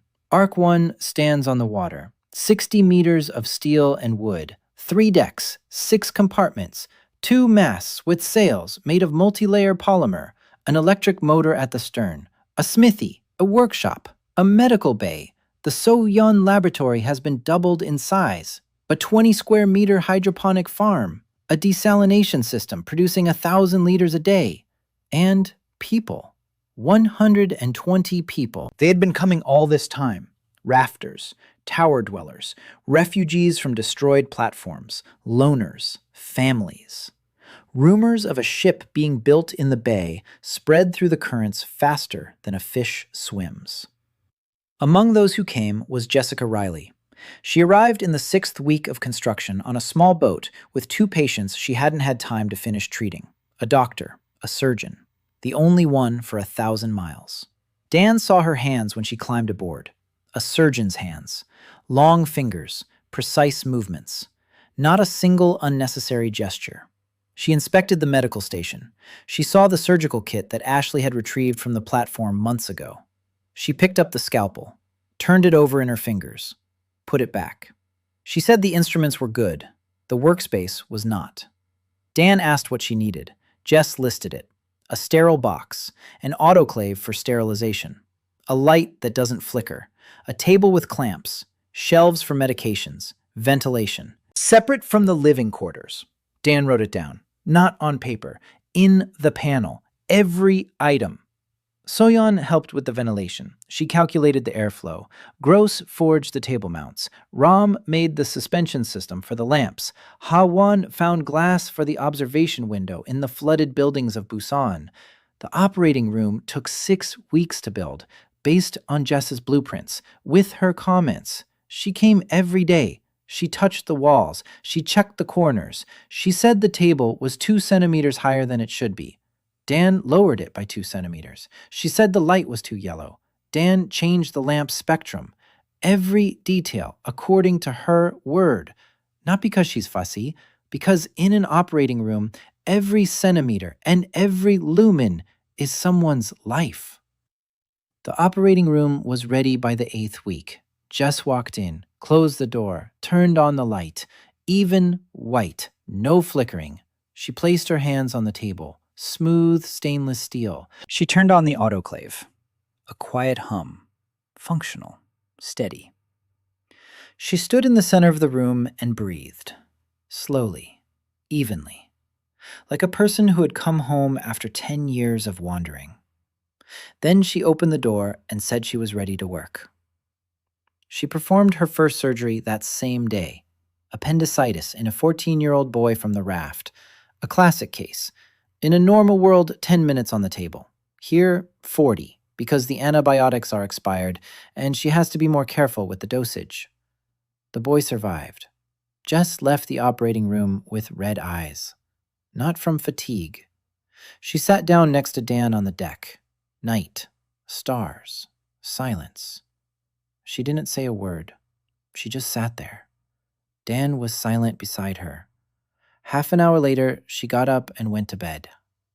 The next morning, she smiled for the first time since coming aboard. Among those who had arrived was one more, Yuna Sun, 22 years old, petite, lively. She arrived in her 9th week on the wreckage of something that used to be a yacht. She had a homemade guitar made from a plastic canister and 3 strings of fishing line. Yuna didn't ask to come aboard. She just climbed up. She looked around, she said it was beautiful here, and she started playing. 3 strings, a plastic body. The sound was thin and raspy. But a melody, a real melody. The people on deck stopped what they were doing. Gross put down his hammer. Moon stopped mending the net. Inez came out of the hold and sat down on the deck. Yuna played and sang. Her voice was low for her size, clear, strong. She sang something without words, just sound, just a voice, just a living person reminding other living people that they are alive. When she finished, it was quiet on deck. Then someone clapped. Then everyone. Yuna bowed and said she'd accept payment in food. She stayed, not because she had nowhere else to go, because people listen here. In the 10th week, a vessel entered the bay. Not a raft, not a motorboat. A ship. Steel. 30 meters. With a cannon on the bow. Flying the Poseidon maritime flag. Dan stood on the deck of Ark 1 and watched as the ship entered the bay. Ashley was beside him. Her face was stony. She recognized the ship. A Storm-class escort frigate, a crew of 25, one 30mm automatic cannon, speed 18 knots. Against the Ark 1, which manages 4 knots on its electric motor, it's like a wolf against a turtle. The frigate stopped 200 meters away. A launch was lowered from it, 3 people in the launch, one in uniform, an officer. He climbed aboard the Ark. He introduced himself. Lieutenant Commander Vance, from the embassy of Captain Marcus Hall, commander of the Poseidon Maritime Fleet. He came to talk, not to shoot. For now. Vance inspected the Ark, silently, methodically, every deck, every module, every system. His face betrayed nothing. He had been trained not to show anything. But Dan saw his eyes widen for a split second when he saw the hydroponic farm. Fresh greens on a ship. You don't even find that on Hall's icebreaker. Vance relayed the proposal. Captain Hall invites Dan to negotiations. In person, on board the Leviathan. Guaranteed safety, free passage. The purpose of the negotiations? Cooperation. Dan asked what kind of cooperation. Vance answered evasively. Captain Hall believes that Dan's resources and Poseidon's resources complement each other, that together they can do more than apart, that the world is too small for competition. Ashley stood behind Dan, her fists clenched. She knew what cooperation meant in Poseidon's vocabulary. Takeover. Dan replied that he would think about it. Vance nodded, left a frequency for communication, went down to the launch. The frigate departed. That evening, Dan called a meeting. Soyeon, Ashley, Haewon, Moon, Carlos, Jess, Gross, Rom. 8 people. The thinkers. The ones he trusts. Ashley says it's a trap. That Hall doesn't negotiate. He takes. Soyeon says the data on the Leviathan Typhoon confirms one thing. Neither the Ark nor Poseidon will survive on their own. The Typhoon will destroy everyone. We need to unite. The question is on whose terms. Haewon says her father Park would say they should go, to find out what the enemy wants. Information is more valuable than safety. Moon says old fishermen don't go visiting sharks. Carlos says they have no choice. Poseidon's guns will get them in any cove. Jess is silent. Then she says that if Dan goes, he should take her along, because if it's a trap, he'll need a doctor. Gross pounds his fist on the table and says he'll go instead of Dan. Rom silently places a knife on the table. His voice. The first one. Dan makes a decision. The icebreaker Leviathan.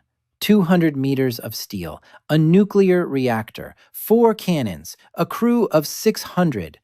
It stands in the open ocean like a mountain, gray, massive, immovable. Ark 1 approaches within a mile and shuts down its engine. A lifeboat with 3 passengers pulls away from the side. Dan, Soyeon, Haewon. Dan climbs the gangway onto the Leviathan's deck, and the first thing he sees is order. Perfect order. Every rope is neatly coiled. Every surface is clean. Sailors in uniform, boots polished, eyes straight ahead. Not a speck of rust anywhere. Not a scrap of trash anywhere. This is a warship, and it is maintained like a warship. Dan looks and sees the difference. On the Ark, ropes hang wherever it's convenient. Tools lie where they were tossed. Children run across the deck. Yuna plays the guitar whenever she wants. The chaos of a living place. Here, the order of a dead machine. Every person in their place. Every movement is on schedule. Beautiful and terrifying. Captain Marcus Hall meets them in the wardroom. Tall, gray-haired, 52 years old. A face carved from stone. Gray eyes, calm, intelligent. He doesn't look like a villain. He looks like a man who has made difficult decisions every day for 20 years and has stopped flinching at them. Hall shakes Dan's hand, firmly, confidently. He looks him in the eye. Dan looks back. 2 engineers, 2 builders, 2 men who understand how the world works and who have chosen different ways to fix it. Hall says he's glad to meet him, that he's heard about the Ark, that he's impressed, that a man who builds ships out of junk and takes aboard anyone who knocks deserves respect. Then he says, but. There's always a but. He says the Ark is a beautiful project, but vulnerable. 1 pirate fleet, 1 epidemic, 1 serious storm, and 112 people are dead. That Dan is building a paradise for 100, and Hall is trying to save 50,000. That the difference is that Hall is willing to make the count, willing to decide who to save and who not to, willing to pay the price Dan refuses to pay. Dan listens. He doesn't argue, doesn't interrupt.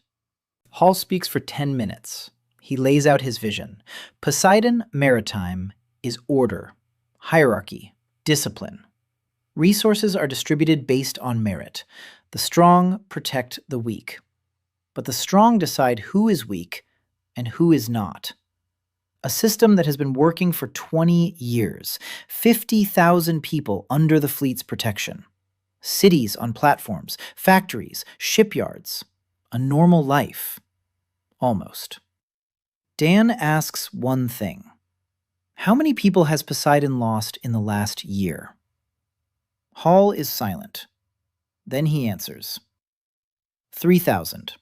Storms, disease, accidents on the platforms, and piracy. Dan nods. 3,000 out of 50. 6%. He asks if Hall knows about the Leviathan typhoon. Hall knows. His meteorologists are predicting it in 2 years. Soyeon stands up. She lays out her data on the table in the wardroom. Graphs, numbers, maps. She says 2 years is an optimistic forecast, that her data shows 8 months, maybe 10, that ocean temperatures are rising exponentially, that the atmosphere is already unstable, that the interim storms will intensify every month leading up to Leviathan. Hall looks at the data. His meteorologists look. They are silent. Soyeon speaks without emotion. Just facts. Just numbers. Hall listens. And Dan sees something change in his face. Not fear. Hall isn't afraid. Understanding. Hall turns to Dan, asks what he proposes. Dan speaks. The Central Core. Project Noah. 900 meters at the bottom of the ocean. A structure that can hold 20,000, maybe more. To raise it, they need Poseidon's resources. The icebreaker's power. A crew. Equipment. To finish it, they need Dan's expertise. The Ark System. People who believe not in power, but in work. Together, they can raise the core and build it up to Leviathan. Separately, everyone will drown. Everyone. Hall is silent for a long time. A minute. 2. His advisors exchange glances. Then Hall says he needs proof. That the core exists. That Dan's system can be scaled. That the plan is realistic. Dan nods. He expected this. He shows Hall the panel. He's showing it to a stranger for the first time. He activates the interface. Green lines on the wall of the bridge. The Ark's blueprints. Data on the core. Coordinates. Depth. Size. Composition. Energy signature. Hall watches. His meteorologists watch. His engineers, whom he's called into the wardroom, watch. Silence. Ha-won sits in the corner and observes every face in the room. She reads their reactions. Poseidon's chief engineer leans forward, interested. The meteorologist has turned pale. He's grasped the scale of it. The security advisor has frowned. He doesn't trust it. Hall doesn't move. He shows no emotion. He's processing it. Then Hall stands up. He walks over to the projection on the wall. He touches the line on the blueprint. Of course, his finger passes right through it. But the gesture speaks louder than words. He is an engineer, and he sees the beauty of the design. Hall turns around, says he'll give an answer in a week, that he'll send his reconnaissance team to the Corps' coordinates. Hall's answer comes in 5 days, not a week, sooner. His reconnaissance team found the core, confirmed the size, 900 meters, confirmed the depth, 30 meters, confirmed the energy signal, sleep mode, alive, 71 years at the bottom, and it's alive. Hall doesn't come with words. He comes with ships, 3 frigates, 2 transports, and the Leviathan itself. A fleet of 6 vessels lines up next to Ark, one above the Corps' location. Dan stands on the deck and looks at the gray holes. Yesterday they were a threat. Today they are tools. Hall boards the Ark, alone, unescorted. It's a gesture. He inspects the ship anew, not as a scout, as an engineer. He touches the seams. He taps on the bulkheads. He peeks into the smithy. He stands in the operating room with Jess. He looks at the hydroponics. He listens to the desalinator. Then he turns to Dan and says one sentence. He says he was wrong. Not about everything, but about the main thing. He thought Dan was a dreamer, an idealist, a man who builds beautiful things without understanding the scale. He was wrong. The Ark isn't a dream. It's a working system, rough, imperfect, but alive and scalable. Dan accepts these words. He doesn't thank him. He doesn't celebrate. He nods. Work. Raising the core. An operation on a scale no one in this world has ever seen. 30 meters deep, 900 meters of structure, mass. The panel calculates. 200,000 tons. To lift 200,000 tons from the ocean floor. Dan hasn't slept for 3 days. He's calculating. The panel runs non-stop. Blueprints, diagrams, loads, forces, pressures, cables, pontoons, ballast tanks. Every ton must be accounted for, every cable calculated, every pontoon positioned with meter-level precision. Here's the plan. 200 pontoons made of steel and sealed barrels, each with a lifting capacity of 1,000 tons. Arrange them along the hull.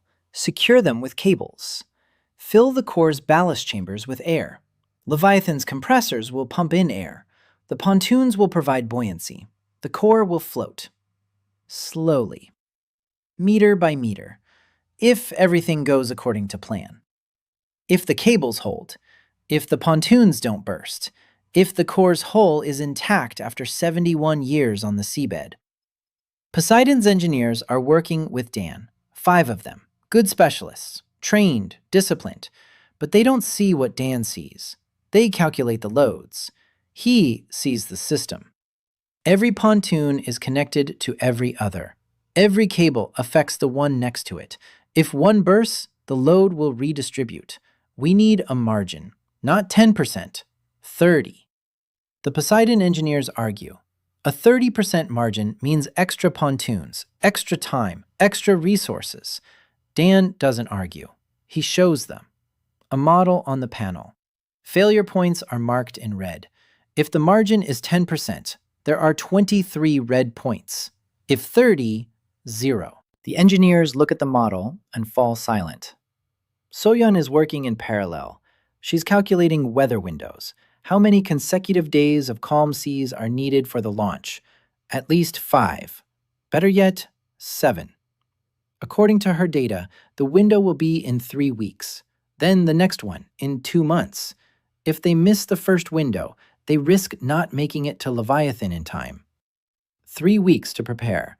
200 pontoons, thousands of meters of rope, compressor lines. Dan is working. The crew is working. Poseidon is working. 300 people from the Ark and Hall's ships. Gross is forging fasteners, day and night. Sparks fly in the darkness. Rom is knotting the slings. His fingers know every knot. Every cable under his hands becomes part of the system. Ashley dives, every day, securing cables to the core's hull, guiding the pontoons. She spends more time underwater than on the surface. Her skin has turned blue from the cold, but she doesn't stop. So-yeon counts. Hae-won coordinates. She has become the link between the Ark and Poseidon.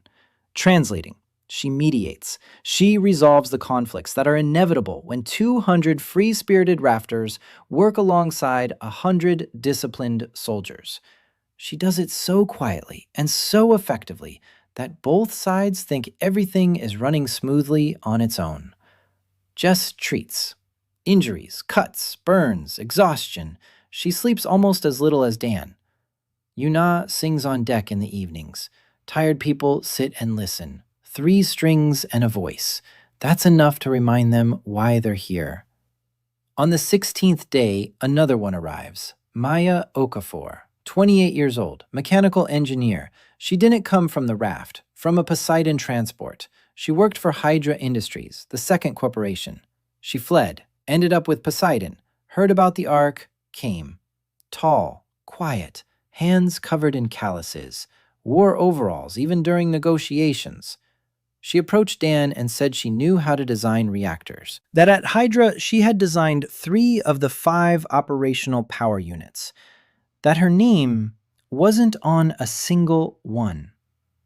Dan looked at her hands, then at her blueprints, which she had brought in a plastic tube. He unfolded them. A reactor module. Clean, elegant, competent. Every line in place, every calculation verified. He said, "Welcome." Maya nodded. She didn't smile. She wasn't used to it. On the 20th day, everything was ready. 203 pontoons, 4,000 meters of cable, 12 compressor lines. So-yeon gives the go-ahead. The weather window has opened. 5 days of calm seas, maybe 6. Enough. Dan gives the command. Not an order, a request. It's time. Leviathan's compressors come to life. A rumble, deep, powerful. Air flows through the hoses to the bottom, fills the core's ballast chambers. The panel shows the pressure. Ton by ton, water is displaced by air. The pontoons pull on the cables. A steel groan echoes across the ocean's surface. The cables tremble, vibrate, sing. The first meter. The core shifts. The seabed releases it with a sucking sound. Silt swirls around. The water turns murky. The second meter. The cables creak. One pontoon heels over. Dan sees a yellow indicator on the panel. He redistributes the load. Green. The third meter. A silhouette rises from the water. Dark, huge, like the shadow of an underwater mountain. People on the decks of the Ark and the Leviathan stand and watch, silently. 5 meters, 10, 20. The core's hull emerges from the depths, slowly, inexorably. A wall of metal, dark gray, covered in seaweed and shells, but intact. Not a single hole, not a single crack. A titanium alloy that lay on the seabed for 71 years and did not give in. The core surfaces on the 3rd day of the operation. 900 meters of steel and titanium lie on the water. The water around it is bubbling. The pontoons are holding. The cables are holding. Everything is holding. Dan stands on the deck of the Ark and watches. His eyes are red from 3 sleepless days. His hands are shaking. His legs won't hold him. So-yeon stands beside him. Her hand touches his elbow. Not to support him, just to touch. He doesn't fall. Dan climbs aboard the core first, alone. The panel activates the core's interface. Lights come on, one by one, along the entire length of the hull. Pale blue, Ark System, central core, status, active, welcome, inside the core. Halls, corridors, decks, dozens of decks, workshops, reactor bays, living quarters for thousands of people, medical unit, laboratories, production lines, schools. Everything is mothballed. Everything is operational. Everything has been waiting for 71 years. On the main deck, Dan finds a room, a small one, with a single screen on the wall. The screen comes to life when Dan enters. There is a recording on it, a video recording. A man, about 60 years old, Asian features, a tired face, intelligent eyes, very familiar eyes. The man in the recording speaks. He says his name is Daniel Chen, that he is the chief engineer of Project Noah, that he is recording this on the last day before mothballing, that the core is ready, that the world is not ready, that he has made a decision.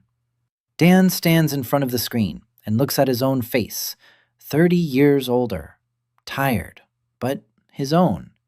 The man in the recording says that disaster is inevitable, that he tried to warn them, that no one listened, that the core will save thousands, but not millions, that he decided to wait, to mothball the core, to hide the system, and wait until the world breaks down enough to want to be fixed. The recording cuts off. The screen goes dark. Dan stands in the darkness. The panel flickers quietly.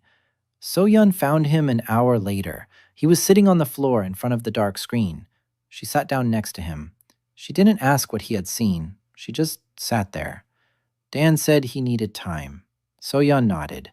She said that time was the only thing they didn't have, but she would find some for him. Dan got up. He went out onto the core's deck. Outside was the world, the ocean, ships, people. Ark 1 is moored alongside the core like a boat at a pier. Hull's Leviathan stands on the other side. Between them lie 900 meters of the future. The display is updating. The Ark, final stage, population, 800 people and growing. The Alliance fleet, 6 Poseidon ships, 18 small vessels. The Tower clans, 3 confirmed alliances, including Pac. The following months pass like one long day. Dan and Maya are working on the core reactor. Maya designs, Dan builds. Her blueprints turn into metal. On every module she designed, Dan engraves her name, etched into the steel. Okafor, main reactor compartment, the Ark. Maya saw it for the first time and stopped. She stood there for a long time, traced the letters with her finger, then turned to Dan. Her eyes were wet. She didn't say anything. Went back to work. But from that day on, she worked differently. Not just precisely, with a name. Ashley gets her ship, a scout boat, fast, light. Dan designed it at night. He took every detail into account. The steering wheel is offset for a left-hander. The seat is high, just the way she likes it. The steering sensitivity is reduced because she hates it when the wheel jerks with every wave. Ashley sat down at the helm. She put her hands on it, she felt it, and she cried. For the first time in 5 years. Silently, just tears running down her cheeks. Then she started the engine and went out on a reconnaissance mission. She returned 3 hours later, with a smile. Havan is building a school. Not physically, organizationally. She finds among the Ark's inhabitants those who know how to teach, or at least those who know something worthwhile. An old woman who remembers math. A man who knows how to navigate by the stars. Moon, who can tell you more about the sea than any textbook. Haewon brings them together. She draws up a schedule. She finds a room on the 3rd deck of the core. When the school opens and the first 15 children sit down at their desks, one of them raises his hand and says, "Teacher Haewon." She freezes. Teacher Haewon. Not Elder Park's daughter, not a hostage, not a diplomat, a teacher. Yuna gets a concert hall, a small one, 100 seats. Dan calculated the acoustics himself. He measured her voice when she sang on deck. He didn't tell her. When Yuna sings in the hall for the first time and hears her voice return to her as a clear echo, she stops in the fullness of the moment. She stands. She listens to the silence after the note. Then she sings again. And the hall full of people listens, and the sound of her voice fills the space that had been waiting for that sound. The Leviathan typhoon arrives earlier than anyone predicted, even earlier than So-yeon predicted, 2 months early. The Ark is not yet built to its final configuration. 20,000 people are on board, from all corners of the ocean, Rafters, tower dwellers, corporate fugitives, children, the elderly, people who came because they heard there was room. The storm is visible a day in advance, a wall of black clouds stretching from horizon to horizon. The wind grows stronger by the hour. The waves are rising. Dan stands on the Corps' main deck beneath the black sky. Next to him are Soyeon, Ashley, Haewon, Jess, Yuna, Maya, all 6 of them. Behind them, the crew. Behind the crew, 20,000 people. On the decks, in the compartments, on the satellite ships, Hall on the Leviathan in the wake, Pack's turret crews on the tugs, Bravis and his rafters on the decks, Thorn, that very pirate with the scar on the bridge of the small cruiser he built himself in a year. Everyone is here. Everyone has arrived. The panel shows red indicators all over the hull. The reactor is operating at 80%. The unfinished sections of the 6th and 7th decks are vulnerable. 12 modules in the yellow zone, 3 in the red. Dan looks at the indicators. Then he does something he hasn't done once since day 1. He removes the panel. He disables the interface. The green lines fade. The numbers disappear. For the first time in 2 years, he sees the world without data. Just the world. A black sky, white waves, people. He goes on the general channel, the radio channel every ship and every deck can hear. He says he can't design anything else, that it's up to them now. Everyone is responsible for their own module, everyone for their own section. He is responsible for one thing, for having trusted them. Silence on the air. A second, 2. Then Ashley's voice. She says the stern rudder is ready for the storm. Gross's voice. The smithy is secured. Jess's voice. The medbay is ready to receive the wounded. Moon's voice. The bow watch is in position. Rom's voice. The rigging has been checked. Every knot. Haewon's voice. Communication with the towers is stable. Maya's voice. Reactor normal. Soyeon's voice. Course calculated. Hall's voice from the Leviathan. Fleet in formation. Carlos's voice. The children are safe. Inez's voice. A small, quiet voice. The beans are watered. 20,000 people. Everyone in their place. Everyone doing their job. The Ark enters the storm. Not like a ship. Like a city that has decided to live. A wave hits the bow. The Ark groans, but it holds. The wind tears the sails. They are taken down. The engines are running. The reactor hums. Waves come one after another, wall after wall, 10 meters high, 20, 30. The Ark rises onto a wave and crashes down. A blow, the groan of steel, and up again. Ashley at the helm. Her face is calm. Her hands are steady. She steers 900 meters of steel through hell, just as she steered the schooner through the first storm, with feeling, with precision, with faith. The storm lasts 26 hours. 26 hours of darkness and water and wind. People work. They don't sleep. They don't eat. They work. Every leak is patched. Every broken cable is replaced. Every wounded person is brought to Jess. Yuna sings over the ship-wide broadcast. 3 in the morning, the scariest moment, when it seems like the storm will never end. She sings without words, just a voice in the darkness, and 20,000 people hear her. At 27 hours, the wind dies down, the waves subside, the clouds part, and the first ray of dawn hits the deck of the Ark. Dan stands on the main deck, wet, exhausted, alive. Soyeon is beside him, her hand in his. He doesn't remember when he took hers, or she took his. It doesn't matter. Light floods the deck, golden, warm, real. The Ark is battered. The 6th deck has been breached. 3 small vessels are lost. 17 people are wounded, 2 critically, but not a single death, not a single one. Dan looks toward the horizon and sees them. Sails, dozens, hundreds, from all sides of the horizon. Rafts, motorboats, boats, rowboats. They're heading toward the Ark. Not to attack, to join. People who survived the storm in their little shells and saw the light. Light in the windows in the middle of the black ocean. And they went to it. Soyeon squeezes his hand. Dan squeezes back. The panel lies in his pocket, turned off, unnecessary.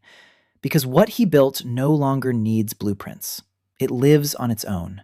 20,000 people, 900 meters of steel. And dawn.